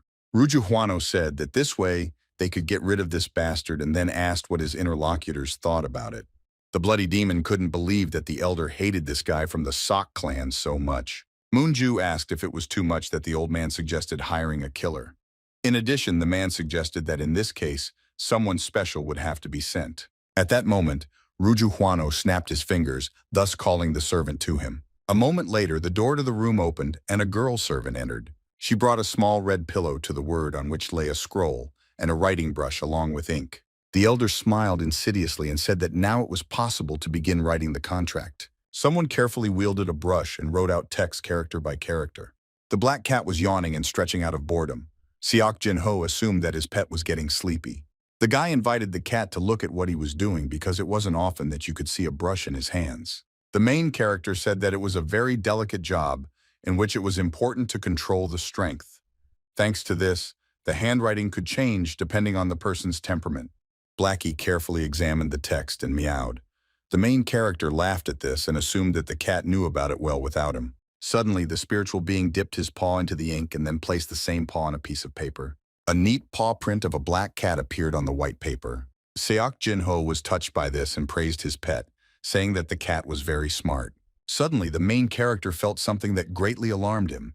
The black cat's gaze instantly changed and became more concentrated on something. Seok Jin-ho asked if Blacky felt something. The main character got up from the table and said that he found out that they were hunting for him, but he didn't think that they would come today. The black cat hissed furiously. Seok Jin-ho listened to the silence and realized that someone was heading towards the nanny's room. The main character assumed that this someone wanted to kidnap the girl in order to then blackmail him. Seok Jin sighed heavily because he asked not to bother him. After that, the guy deftly jumped onto the roof of the house, thinking at the same time that the scoundrel did not understand in a good way, so now he will act differently. The nanny was sleeping peacefully in her bed, and someone's dark silhouette was already waiting outside the door of her room. Someone carefully reached his hand towards the door in order to quietly open it and go inside. Meanwhile, on the roof, Seok Jin-ho found one of the killers whose face was hidden by a black mask. The guy asked where he was going. The main character sternly ordered that there was no need to wake anyone up because he was already in front of the killer. On the roof, Seok Jin-ho found one of the killers whose face was hidden by a black mask. He was very surprised when he realized that he had been found. The guy asked where he was going. After that, the main character looked sternly at the scoundrel and ordered that there was no need to wake anyone up because he was already in front of the killer. The masked man was very surprised and did not understand how Seok Jin-ho recognized his presence here. The killer thought that he needed to leave here as quickly as possible. The next moment, the scoundrel took off and jumped with all his strength to escape from his opponent. Seok Jin-ho remained in place but ordered the black cat to catch up with the fugitive. The spiritual being immediately obeyed the order and ran after the man. The main character looked indifferently at the fleeing scoundrel and considered that he could have been left to Chernish. In the meantime, the guy will deal with another killer presence, which he has long felt. Seok Jin-ho jumped up and ran in the opposite direction. In the courtyard of the estate stood another villain in a mask who noticed the approach of the main character. But it was too late. In an instant, Seok Jin-ho was behind him. He looked angrily at the man who was going to disturb the sleep of his comrades. The masked killer tried to escape, and at the same time I was surprised that the guy was on the roof a second ago, and now he was standing in front of him. The speed of the main character was truly incredible, because in the next moment, he closed the distance with the enemy and punched the villain in the face with all his might. The killer thought about what an idiot he was for agreeing to go against this monster. He thought that it was all over for him. Suddenly, Seok Jin-ho grabbed the terrified man's jaw tightly. The guy looked at him with a stern look and said that he would not let him die. The scoundrel was very scared and wondered who his opponent even was. It seemed to him that the main characters were small and weak in appearance, but his energy gave the impression that he was fighting the demon himself. Meanwhile, the black cat brought to his owner the scoundrel whom he had recently chased. The man was beaten and unconscious. Seok Jin-ho turned to the shocked killer and said that his friend had surrendered. After that, he said that the man had two choices. The first was to voluntarily tell everything, and the second was that the guy would beat him until he told everything and then kill him. The main character looked at the man with a crazy look and added that he didn't care what the scoundrel chose, because in any case he would find out everything. The killer decided to choose the first option and began to timidly talk about the fact that they were sent here by the bloody demon and his friends. After some time, Seok Jin-ho quickly ran across the rooftops in order to get to his offenders as quickly as possible. His comrades were also with him. The main character asked them not to engage in battle under any circumstances, and in case of danger, to immediately run away. The guys agreed with this. Seok Jin-ho continued to run and thought that since Yoon and Ma Ryong felt something was wrong even while sleeping, it means their abilities have improved significantly. Finally, the main character saw a house of pleasure on the horizon and stopped. He thought that today, his subordinates would have to put into practice the knowledge they had acquired. The guy warned his friends that they could hurt or even kill someone that night. Therefore, if they doubted themselves, it was better for them to leave now. Seok Jin continued to say that if they were ready to move on, they should have kept in mind that they would have to risk their lives. The guys replied that they had no intention of retreating. Hearing this, the main character ordered his comrades to move forward. Under cover of darkness, our heroes entered the house of pleasure. The three scoundrels sat silently at the table all this time and languished in nervous anticipation. Geu Cheol. He asked if there was any news yet and was afraid that the assassins had failed the mission because he had a bad feeling. Ruju Hwano loudly hit the table and asked the interlocutor to be silent for at least a minute and stop slandering. Suddenly Munju heard some noise, jumped up from his seat and grabbed his sword and asked who was there. Ruju Hwano suggested that it was just the wind, but Munju did not agree with this. The next moment, unexpectedly for everyone, Seok Jin-ho fearlessly burst into the room. The guy asked those present if they were trying to kill him and said that he had bad news for them. Ruju Hwano, seeing the main character, shouted that this brat had come here and began to ring his bell loudly. A moment later, many armed soldiers appeared from all possible places. Seok Jin-ho looked around and said that it was even better because now he could finish off everyone at once. Moonju loudly ordered all his subordinates to kill the main character. Despite the fact that the scoundrels were already advancing, Seok Jin-ho calmly said that he had long ago realized that it was useless to talk with them, and therefore he would have to use force. The next moment, the main character struck several blows and killed his enemies, saying that it was necessary to get rid of problems at the root. Moonju, seeing Seok Jin-hyun's skill, was scared and thought about what the guy was going to do. The bloody demon continued to think that he had a backup plan, which was to attack the guy with the whole gang if the assassins failed, but he underestimated the guy. Moonju turned back to find an escape route, but was very surprised. Seok Jin-ho told the man not to even think about running away. After all, nothing would work out for him anyway. Behind him was Yoon, who deftly defeated his opponents in hand-to-hand combat. There was also Ma Ryong, who deftly wielded a sword and fought fiercely with several opponents at once. The scoundrels were trapped. Ruju Hwano understands his disadvantage and therefore threw himself on his knees in front of the main character and said that he was stupid for daring to attack him. The elder begged Seok Jin-hong to spare him, and in return the old man would give all his money. The main characters were unshakable and pointed their sword at Ruju Hwano. The next moment, the sound of a sword cutting through flesh was heard, and the wall was stained with the elder's blood. The main character said that not everything in the world could be solved with money, because their killers broke into his house and tried to kill him. Although he asked that they shouldn't be so impudent. Ji-yu-chio. He cried and trembled with fear. He begged for mercy and promised that from that moment everything would change and this would not happen again. But Suk-jin stood his ground and said that people did not change overnight, and such monsters were not so easy to change for the better. After that, the main character attacked Geu-cheol without giving him a chance for mercy. The body of the head of the House of Pleasure fell to the floor with a roar, and his blood flowed down Seok Jin's sword. Moonju thought that this was an excellent moment for an attack, and therefore, in a fit of despair, he rushed at the main character from behind, but the guy said that he was trying in vain. Seok Jin-ho effortlessly blocked the scoundrel's attack and calmly looked into his frightened eyes. Moonju's face expressed madness and fear, but he continued to calm himself with the thoughts that no matter how strong the guy was, he was just an arrogant youth. The next moment, the bloody demon spat out sharp needles from his mouth. Seok Jin-hong was surprised because he didn't think that the man was so fast. Still, the main character managed to dodge this unexpected attack, but the guy said that the man was the nastiest of the three. Moonju was very surprised that his opponent dodged the attack with needles. It seemed that the man already understood that the end had come for him. The next moment, Seok Jin-ho dealt a crushing blow, which finally ended the series of murders and assassinations.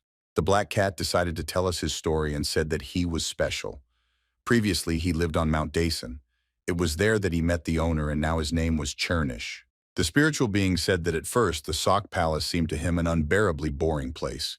Only the company of the owner saved him from boredom. Soon they moved to a new place of residence where not a single day passed without adventure, because on these lands lived the king of all animals, who was a big tiger. All this time, the Black Cat was simply watching, but since his owner decided to protect people, Blacky should have taken care of the animals of these lands. At some point, the spirit animal decided that it was time to overthrow the king of beasts. The Black Cat wandered for a long time through the dense green forests, avoiding rocks and other obstacles. Finally, Chernish came across a fresh trail of his enemy, and now he knew where to look for him. Suddenly, in the depths of the forest, a black cat heard someone's long howl. Smart Blacky immediately realized that it was coming from a wolf cub.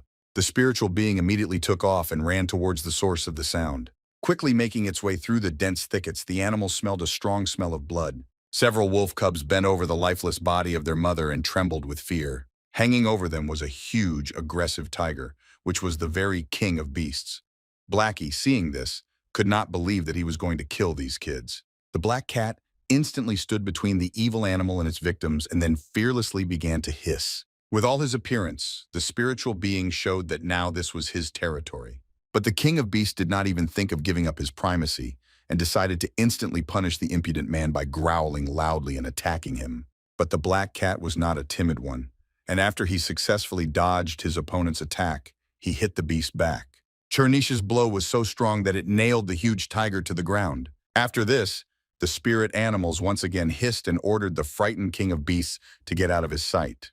The tiger took his chance and quickly ran away without even trying to fight back the cat. The little wolf cubs were glad to be saved, but their loss could not be returned, which made the kids very sad. The Black Cat approached the wolf cubs and pondered for some time what he should do next. Still, Chernish decided not to leave them here and told the kids not to be afraid because now they were under his protection. Evening came. The estate of Mr. Seok was alarmed. The nanny loudly called the main character and said that he had to look at this. Seok Jin-ho came along with the rest of the men and asked what happened. The joyful girl pointed to the trembling wolf cubs and said that Chernish had found friends. The Black Cat sat next to him, and with all his appearance showed that these kids would remain here no matter what. Maryong suggested that the wolf cubs could be spiritual beings. Seok Jin said that the most important thing was to raise them correctly, then they would bring benefits. For example, they could become excellent protectors of livestock. The main character looked at the wolf cubs and greeted them with the fact that they were now part of their big family. Seok Jin-ho also came up with names for them and said that from now on they will be called Jungrang, Hwanrang, and Kalrang. The cubs were very happy to hear this and at the same time howled joyfully, thus expressing gratitude to the people. It was a calm, clear day, of which there have been many. The warm rays of the sun warmed the leaves of the garden trees. Seok Jin-ho was on the training ground concentrating his energy. Suddenly he turned his attention to something. The main character, using his abilities, felt that someone had left for them. It was Appa who said that his master had received a letter from Seok Pung Pyoguk. The fourth young master asked the guy to come over. Appa saw that Seok Jin-ho was busy and apologized for the disturbance and said that he could come back later. The main character replied that everything was fine and asked to tell him what was the matter. Seok Jin thought that Yoon and Ma Ryung were also looking at him at first. Appa's gaze was uncertain, but inside there was a sense of persistence that pushed him to study martial arts. The main character continued to think that the guy was quite capable. Along the way, he took the letter from Appa. It was a letter from Sokdok Volt, who wrote that the protagonist would soon come to visit his nephew because it was a good idea and wanted to meet him in person. After that, Seok Jin turned to Appa and ordered him to tell everyone to get ready because they needed to go somewhere. The guy immediately obeyed the order. The main character looked thoughtfully at the sky and thought that he had been hiding something from his subordinates for too long. But the time had come to reveal the whole truth. Everyone was excited. Nanny didn't raise why there was such an unexpected meeting in the morning. Yun thought that something serious had happened, and Ma Ryong assumed that the bandits had shown up again. Seok Jin asked his friends not to worry, but to just enjoy the holiday atmosphere and have fun. Ma Ryung clarified that their task today was to visit all the shops at this fair. The nanny thought that they took her with them to show her different dishes that can be prepared at home, and Yun still did not have any ideas about the unexpected day off. Seok Jin led his friends to a building and then said that he had gathered them here to show them something. Appa didn't understand what was special about it. It was just their old noodle shop. Nanny asked not to say that because their noodles were very tasty. It seemed to Ma Ryong that after the skirmish with the bandits, there was no living coal left of her. Yoon asked his master why they came here. The next moment, Seok Jin Ho took the red cloth from the sign and said that he was introducing Kekjan to his friends. Nanny still didn't understand what it was. The main character said that he named the establishment in honor of the nanny, or rather in honor of her future owner. It was his surprise. The girl was very surprised. Seok Jin asked the nanny to get used to it because in the future better gifts awaited her. The girl did not think that this was right and said that it was better to name the establishment in honor of the gentleman. The main character handed the girl a scroll and said that he had already arranged everything, and if she didn't like it, then she would sell it to the establishment and keep the money for herself. After that, Seok Jin said that he had prepared this place for the girl and he didn't need it. Then he took her hand to lead her inside and show her everything. The main character said that the first and second floors will be reserved for visitors, and the third and fourth can be used as housing. The girl was worried how they would cope with the influx of clients. Seok Jin asked the nanny not to underestimate him and said that he believed in her. The girl thanked her master and promised to try. Soon after this, the official opening of the establishment took place. Rumors about it spread throughout the area, so our heroes had to start looking for new workers. Almost all the clients returned more than once. Finally, after all these events, the most long-awaited visitor came to the establishment. Seok Duke Volt greeted the main character and said that they had not seen each other for a long time. Seok Jin Ho replied that he was glad to see his uncle. The man patted the guy on the shoulder and said that he had heard a lot about his exploits, namely, that he dealt with local bandits and even opened a luxurious establishment. Seok Jin Ho asked his uncle not to exaggerate because he didn't pull a star from the sky. The man sincerely laughed at this answer. Suddenly, the main character turned his attention to the people who arrived with his uncle. The guy recognized one of them. It was Kenjun Deok, who was the strongest of the man's assistants. The guy didn't think that he would bring him with him. Seok Jin suggested that his close relative get straight to the point because the guy knew that he had something to say. Seok Volt was sure that his nephew knew what was happening now because he was also from the Seok clan. Uncle said that he could no longer trust anyone. The man didn't know if Seok Jin Ho could help him and therefore offered to demonstrate their abilities to each other. The next moment, Seok Duke Volt said that it was time to see what the main character's subordinates were capable of. Ma Ryung and Yun were very surprised. Seok Duke Volt said that before making his subordinate a teacher, his abilities should have been tested. The next moment, the man said that it was time to see what the main character's subordinates were capable of. Ma Ryung and Yun were very surprised. Seok Jin Ho agreed with this and invited everyone to go to the training arena. The main character thought that despite his uncle's words, he did not doubt the abilities of Ma Ryung and Yun. Seok Jin assumed that the man wanted to show his subordinates that they had no choice but to accept the order, but accepting a teacher who was previously a subordinate of the soldiers would be difficult. The main character turned to Ma Ryung and ordered him to prepare for battle. The guy was very surprised because he did not expect that he would be the first. But Seok Jin Ho insisted that he be the first and ordered him to show what he was capable of. Ma Ryung entered the arena and came face to face with his opponent. It was a bald man who came along with Seok Deok Volt. Appa didn't understand what the point of this fight was, but Seok Jin said that if the guy wasn't interested, he could go. But the guy said with great enthusiasm that he would stay to watch. Appa looked at the fighters with admiration. The main character immediately realized that the guy liked it. He also thought that he had a good physique, and if he trained a lot, he would achieve a lot. Ma Ryong bowed respectfully to his opponent and hoped that he could learn a lot from him. The bald man also showed respect for his opponent. The guy took a fighting stance and thought that it was the first time he fought in front of so many people and he liked it. His opponent was also ready. Ma Ryong looked at the man and thought that it would be difficult for him to calm down his excitement, but he could not let his master down. The next moment, the guy rushed at his opponent with great enthusiasm. Ma Ryong swung his sword with great force, which was charged with chi energy, but his opponent managed to dodge this attack. The bald man was clearly an experienced warrior, but he was surprised by the skill of the guy who had only recently begun to study martial arts. The spectators who watched the fight began to actively discuss Ma Ryong and said that he was stronger than he seemed. Seok Duke Volt was very pleased with this spectacle. The enemy turned to Ma Ryong and said that the guy had really become stronger, and he was surprised by this. The man further said that now it was his turn to attack, after which he rushed at Ma Ryong. He wanted to hit the guy with his fist. Despite the fact that this attack was quite fast, the guy still managed to deviate to the side, but it was clear that it was not so easy for him to do this. Seeing a good moment, Ma Ryong counterattacked his opponent, making every effort to do so, but the man managed to crouch down in time and dodge. After that, the bald man dealt a powerful blow to the guy in the stomach, causing him to tremble in pain. But this small mistake did not break Ma Ryong. Already during his next attack, the guy managed to wound his opponent. The man wondered if he should have continued the battle despite the pain, and then assumed that his opponent had learned the concept of external energy. The man didn't know whether it was technique or luck, but he decided that he wouldn't give up so easily, and then rushed into the attack again. Suddenly, Ma Ryong knocked aside the hand of his opponent, who was about to attack the guy. The next moment, Mr. Juice's subordinate fearlessly hit the bald man with his forehead. Ma Ryong immediately jumped back, leaving his opponent time to recover and realize what had happened. The guy looked at his opponent and looked for the right moment for the next attack. A hematoma formed on his forehead due to a recent blow. A moment later, Ma Ryong rushed into battle again to attack his opponent.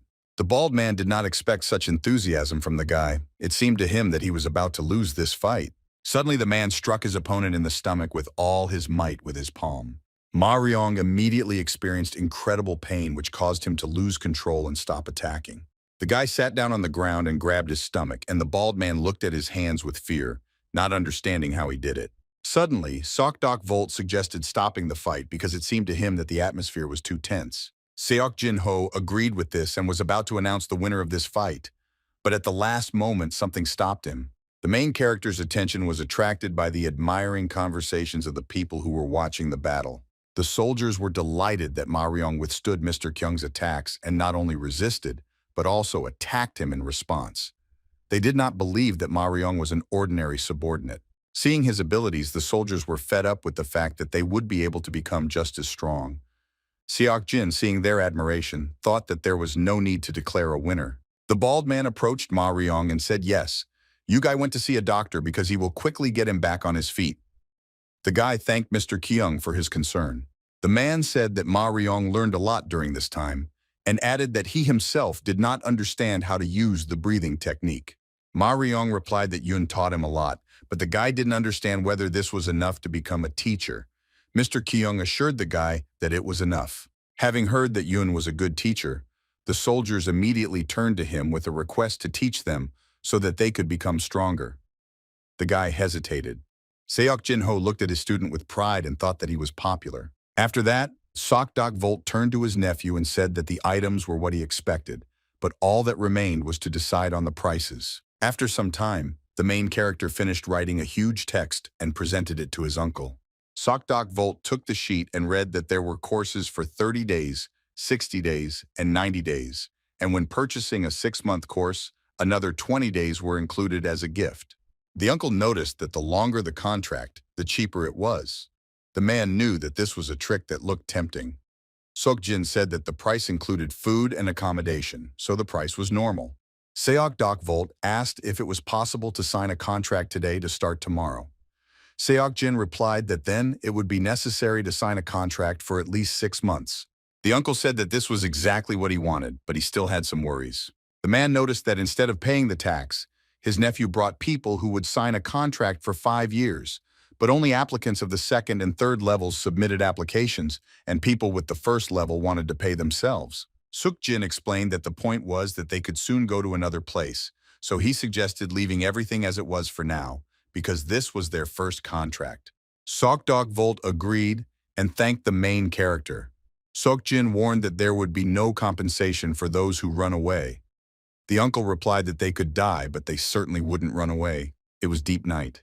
The entire estate of Mr. Seok was sleeping peacefully. At this late time, only Ma Ryong and Seok Jin-ho were awake. The guy approached the main character and asked if he called him. After that, he looked around and asked where the others were. Seok Jin-ho said that he wanted to talk to the guy alone. Ma Ryong was inspired and suggested that this was an additional training, and God would teach him something new. The main character said that the guy was beaten during the day and therefore he could not train now. After this, Seok Jin-ho asked the guy to give him his sword. Ma Ryong immediately obeyed, although he did not understand why it was needed.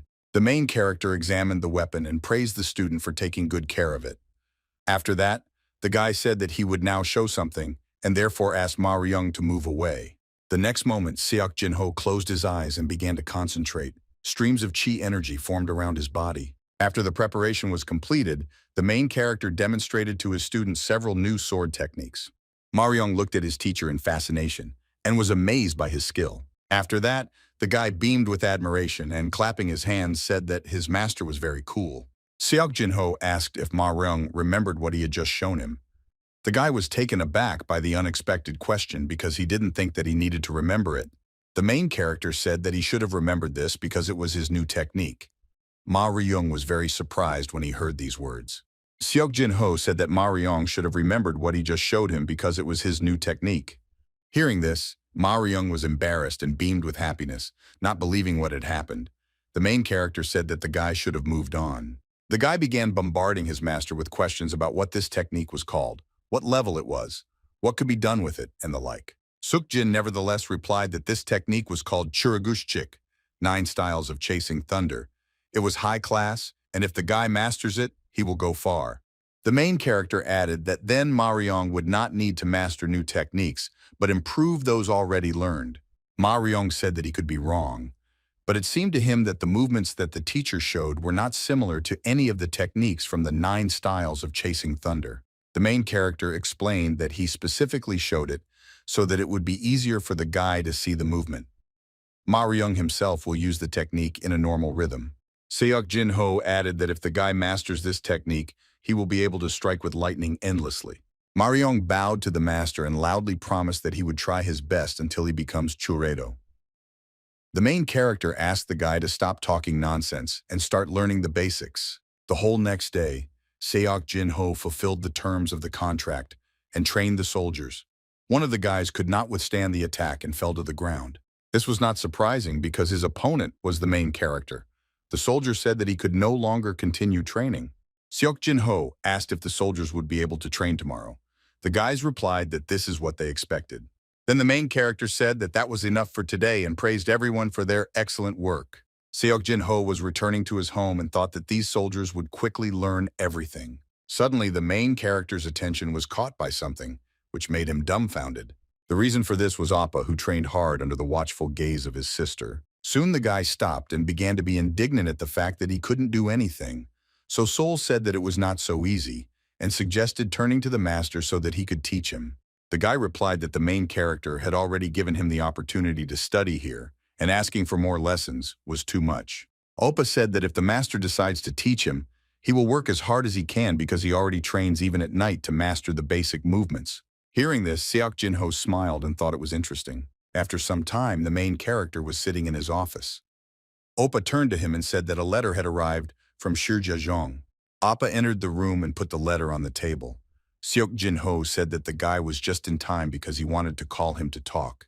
The main character directly asked if he wanted to learn any technique, but the guy began to deny it and say that the master already allowed him to be here. Seok Jin-ho asked if the guy really didn't want to, and without waiting for an answer, closed the topic. Plucking up courage, Appa said that to be honest, he really wanted this. The main character asked why. The guy replied that Sol had no one but him and he wanted to protect her at least until she got married. Seok Jin-ho said that the guy thought quite maturely and then asked if he had time to train. The main character began to say that Yun and Ma Ryung would now look after the fighters. They would not have time to do housework. These words depressed the guy. Seok Jin-ho looked at Appa and waited for him to answer. The next moment, the guy said with particular enthusiasm that he could handle everything and would try to protect Sol. Hearing this, Seok Jin-ho suggested the guy try to train. This really surprised Appa, which made him dumbfounded. The main character said that he planned to hire a security guard for a nanny, so that from tomorrow the guy could start training with the fighters, but he should not forget to do housework. Appa was very happy and couldn't believe that he wasn't dreaming about it. The guy bowed respectfully to the master and promised that he would try. Seok Jin-ho said that the guy could go. Appa wished the main character good night and ran out of the room satisfied. When the guy left, Seok Jin-ho remembered the letter he brought. It talked about his relatives Seok Jin-ryong and Seok Ki-ryong. The main character didn't know whether it was a spy or whether his sister let it slip, but it seemed they knew about the 100-year-old red letters. Seok Jin thought that this was expected, but still unpleasant, after which she concentrated the chi energy in her hand and burned the letter. After some time, the main character visited the establishment to see the nanny. They stood together and looked at the fruits of their labor. There weren't many visitors today. Seok Jin-ho was dissatisfied with the fact that, of course, there were clients, but not very many. Nanny agreed with this and said that if you try, there will be more clients. The main character immediately realized that the girl already knew what the problem was. The nanny said that it was just her guess. The girl explained that they didn't have special dishes, but other popular restaurants had them.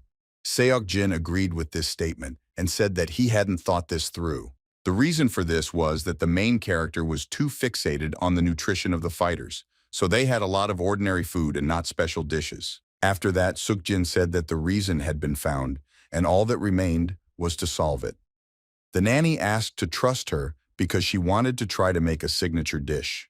The main character asked the girl not to overwork herself because he also had one way. He didn't have time to finish because Ma Ryung burst into the establishment and loudly called his master. The guy reported that Mrs. Seok Mi Ryung had arrived. The main character did not raise why to make such a fuss about his sister's arrival. An excited Ma Ryung explained that the person she came with was emitting a strange energy. He was definitely a martial artist, and his energy was different from others. Hearing this, Seok Jin-ho thought for a while. What puzzled him most was the strange energy that his subordinate was talking about. Very soon, uninvited guests arrived at the protagonist's estate. Seok Mi Ryung greeted her brother and said that they had not seen each other for a long time. Seok Jin was unhappy and asked why she arrived without warning and also brought a dangerous person with her. Some guy stood behind and silently listened to unpleasant words addressed to him. The girl asked if the main character was too rude to him. Seok Jin replied that it was clear that the stranger was from the Tan family from Sacheonseong, and therefore the guy was not going to be friendly with him. From what he heard, the guest seemed to be struck by lightning. The stranger replied that he had his own reasons for being here. The protagonist accepted these words without much enthusiasm. The guy continued to say that he asked the girl because he wanted to meet Seok Jin, after which he asked for some time, and assured that the main character had nothing to worry about. The fourth young master thought that the stranger was different from the people from the Tang family he had met before. Moreover, he also behaved politely. Seok Jin agreed to listen to them because they had come all this way, and he could not help but let them in. After that, he turned around and led the guests into the house. Soon they were in the office. The stranger respectfully introduced himself and said that his name was Tang Myung, and he was from the Sacheontan family. The main character also respectfully said that his name was Seok Jin-ho, and he was from the Seok clan. Tang Myung thought that he had heard that a water dragon had appeared in Hehui province, and now he was personally convinced of it. He also thought that the main character knew him, but was not nervous at all. The man looked at Seok Jin-ho's hands, which didn't have a single callus on them, and suggested that he was unlikely to have gone through a transformation. But most of all, Tang Myung was alarmed by the look of his interlocutor, because even his nephew was scared when he saw him. Unlike the main character who looked straight into his eyes. Seok Jin-ho asked permission to first ask the man a question. Tang Myung allowed and prepared to answer. The main character looked serious and asked the guests how they knew about the 100-year-old red letters and why they needed them. Seok Mi Ryung became nervous and asked how her brother knew about this. Seok Jin assumed that Tang Myung found out about them and therefore turned to his sister. The main character continued to say that this information would not have reached Sacheon if the girl had not spilled the beans.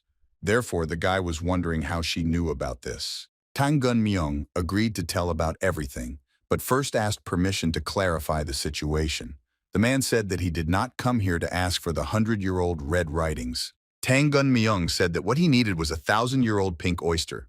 Tang Myung said that what he was looking for was a huge 1,000-year-old oyster. Seok Jin-ho said that it was not just a 100-year-old, but a 1,000-year-old pearl mollusk. The guy said that the man had great ambitions and suggested that he was trying to gain immortality. Tang Myung said that his niece was poisoned and was lying in bed. He found a method of treatment in ancient books, but could not find the most important ingredient. The man was driven crazy by the fact that he knew the method, but did not have the ingredients. So when he heard that the daughter of the head of the Shakya sect had received a 100-year-old clam, he came here. Tang Myung knew that his visit could be seen as rude, but he had no other choice.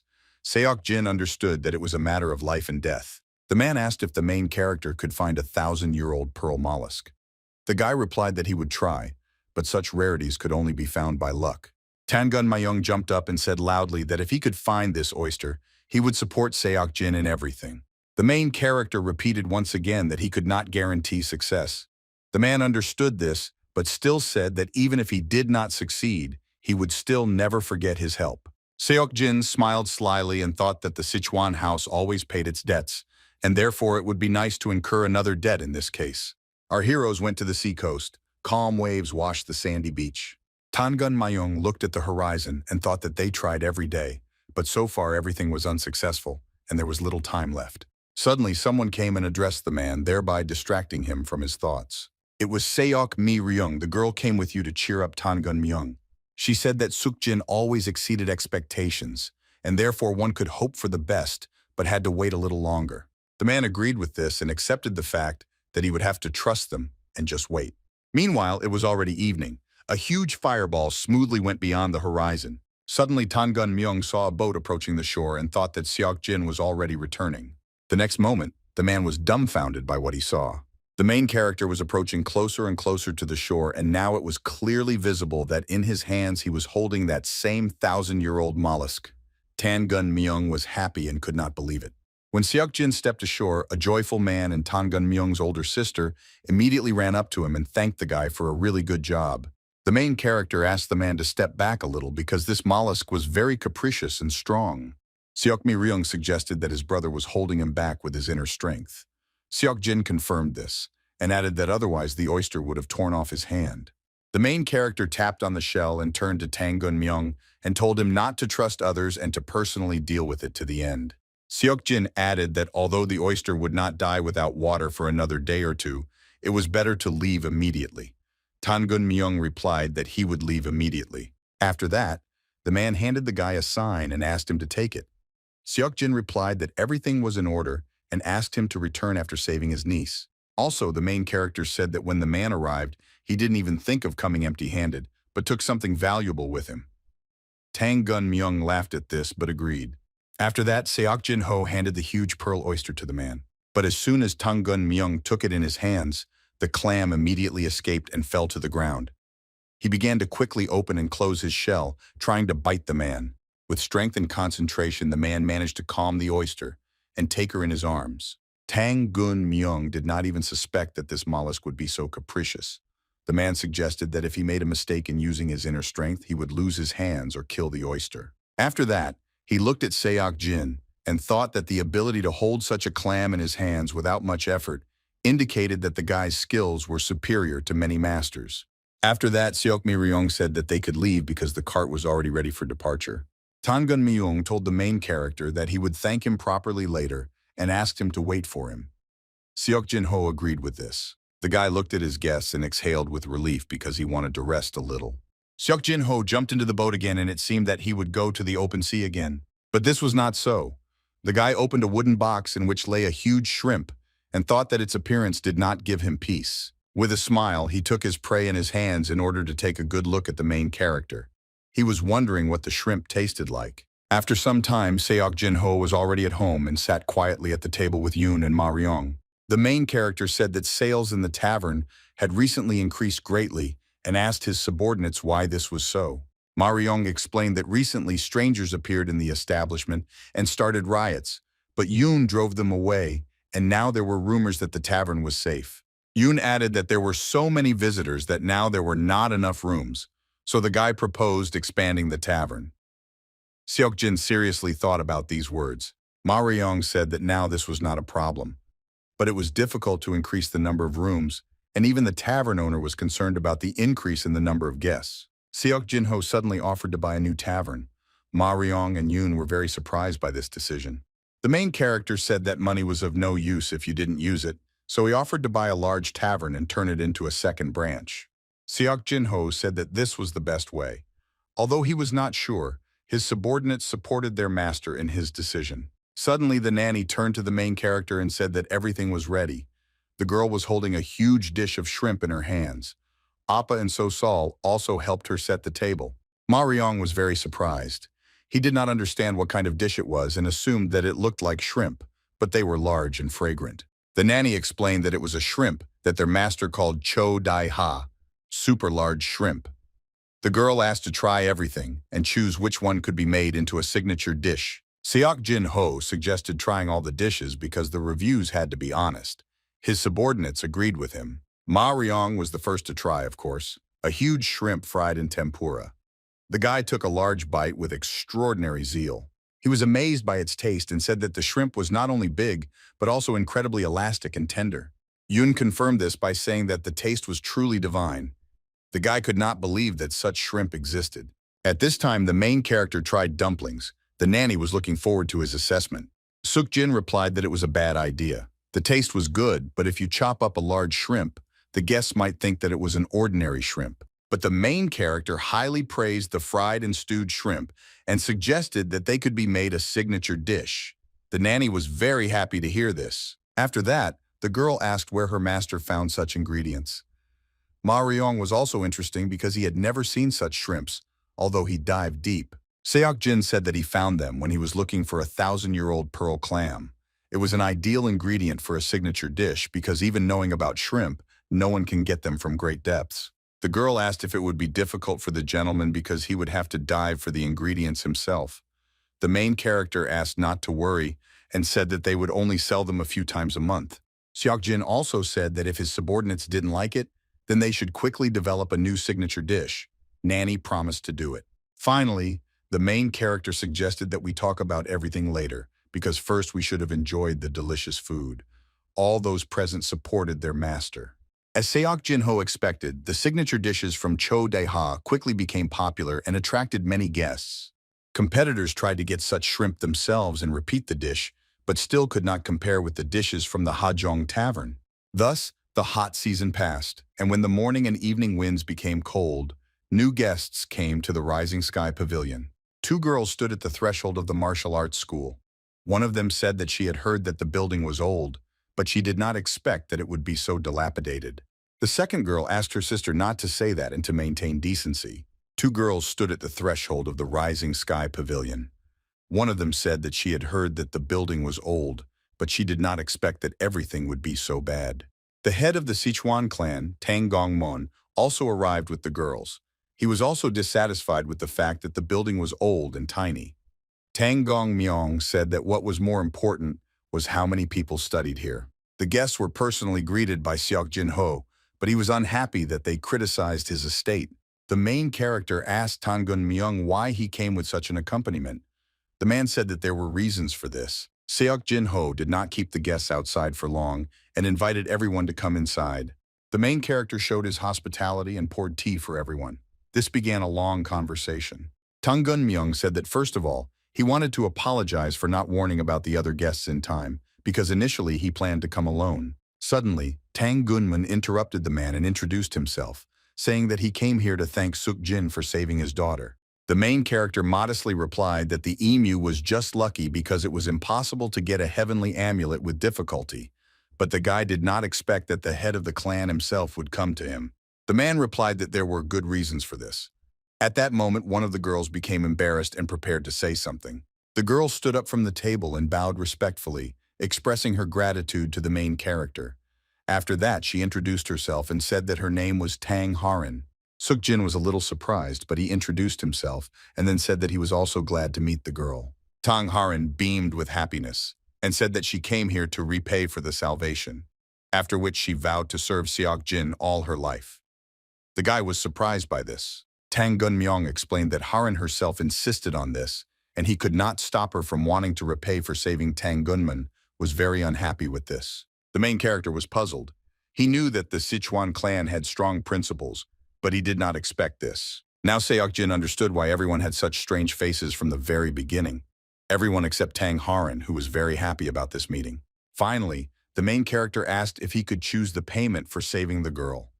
Tang Gunmyong was nervous, but asked the guy to express all his wishes. Seok Jin asked that Miss Tang stay here last for 5 years, and in exchange for this, the guy wanted to receive help from the Sichuan clan during this period. Tang Gunman thought about this proposal and said that 5 years was not so bad. Tang Gunmyong promised that the clan would, of course, provide help. Tang Harin was not happy about this, so she asked if she would be taken away by force if she did not want to leave in 5 years. Seok Jin-ho said that if after 5 years the girl still wants to stay, he will not insist on her leaving. Tang Harin agreed to these conditions. The main character thought that having a girl from the Tang clan would bring a lot of benefits. In addition, the guy believed that in 5 years she would get homesick and leave on her own. Tang Gunman suggested ending the matter with Haran, after which the man turned to the main character and invited him to fight. Seok Jin was surprised, but could not refuse. Soon the main character and his opponent stood face to face in the arena and prepared for the fight. Seok Jin's students heatedly discussed the upcoming battle. They were delighted that Tang Gunman, who was also known as the king of the underworld, would fight against their teacher. Oppa wondered how long Mr. Seok could hold out. Even Ma Ryung was interested. Tang Gunman turned to his opponent and said that he would concede the first 3 blows, after which he asked if the guy had any other wishes. Seok Jin replied that it was not necessary to concede so many. The man, smiling broadly, said that it was a good mood and suggested getting down to business. At the same moment, the main character took off and ran towards Tang Gunman in order to attack him. The first attack was strong but was not successful. The man managed to dodge. Then Seok Jin-ho felt that he should have acted more decisively, and therefore he concentrated the chi energy in his sword. In the next moment, the main character released many streams of energy that flew at the enemy. It was strange to see how the unarmed Tang Gunman put his hand forward in order to protect himself from deadly attacks. But by running his hand through the air, the man managed to form a stream of energy that protected him from the attacks of the protagonist. Tang Gunman asked if the guy could show anything else. Having assessed the abilities of his opponent, Seok Jin-ho was now serious about this fight. The guy took off with great speed, thinking at the same time that he had not fought at full strength for a long time. The main character was getting closer and closer to his opponent, leaving huge clouds behind him. Tang Gunman immediately noticed that Seok Jin-hong's movements had changed. From the collision of 2 opponents, there was a loud explosion that was raised by a strong wind. The wind almost knocked down Seok Jin's students who were standing very close. Ma Ryong tried to protect himself from the flying dust and told everyone to look carefully and not miss anything. Seok Jin-ho again tried to attack his opponent by launching several streams of chi energy at him. Fighting off the attacks, Tang Gunman could not believe that the guy continued to use his inner strength and only became stronger, because at this level even 6 dragons would be defeated. The man prepared for the attack and at the same time thought that Seok Jin's blows were aimed at vital points and even knocked him down. Tang Gunman was going to attack directly in the chest of the main character. The man was also interested in who the guy's teacher was. The man attacked, but Seok Jin managed to cover his heart with his sword and thereby escape. Tang Gunman was amazed that at that age the guy had such skills. After this, the main character again concentrated energy in the sword, from which it began to sparkle like lightning. Seeing this, the man thought that few people use the technique with thunder strikes. Tang Gunman believed that everything would soon become clear and prepared to attack his opponent. Despite the fact that the man attacked only with his hands, it was much more dangerous than any weapon, so when she approached Seok Jin, the guy tensed. In the next moment, the main character managed to arch his back in order to avoid the blow. Tang Gunman smiled insidiously, because this was an excellent chance for the next attack. The man instantly began throwing many punches at his opponent. Dodging the attacks, Seok Jin thought that he did not expect anything else from the king of the underworld, and even without poison and hidden weapons, he was very dangerous. The dangerous hand of Tang Gunmono again flew at great speed and tried to hit the main character in the heart. Seok Jin-ho managed to expose the blade of his sword in time and defend himself, but thought that it was time to end this. The main character jumped back, believing that if he continued, he would certainly win, but then he would have to recover for several months, and there was no point. The next moment, the guy hid the sword in his ankle and thanked the enemy for a good lesson. Tang Gunman did not understand why the main character stopped because he still had some strength left. It seemed to Seok Jin that this was enough because he had already proven his qualifications. The man laughed and said that the guy didn't have a snake inside, but a dragon. The main character smiled and replied that he did not try to hide it. Seok Jin understood that this was not just a training but a test to see if he could be trusted with Tang Harin. The man asked who the guy's teacher was. The main character replied that it was a little-known place, and therefore the man hardly knew him. Tang Gunman said that he had never seen such techniques, which is why he asked. Seok Jin repeated once again that this was a little-known place. The man realized that it was useless to ask further. After that, Tang Harin turned to Seok Jin, calling him Kanju, and asked if everything was okay with him. The guy replied that there was nothing to worry about. The main character asked the girl to call him not Kanju, but simply Seok Jin or Mr. Sok Tang Harin was embarrassed but agreed. Watching this conversation, Tang Gunman felt uneasy because his daughter cared about the main character more than about her father. The man was getting worse and worse. He said that everything was fading before his eyes, and it seemed to him that he was the first in the Tang clan to experience such a state. Gun Myung tried to support his brother.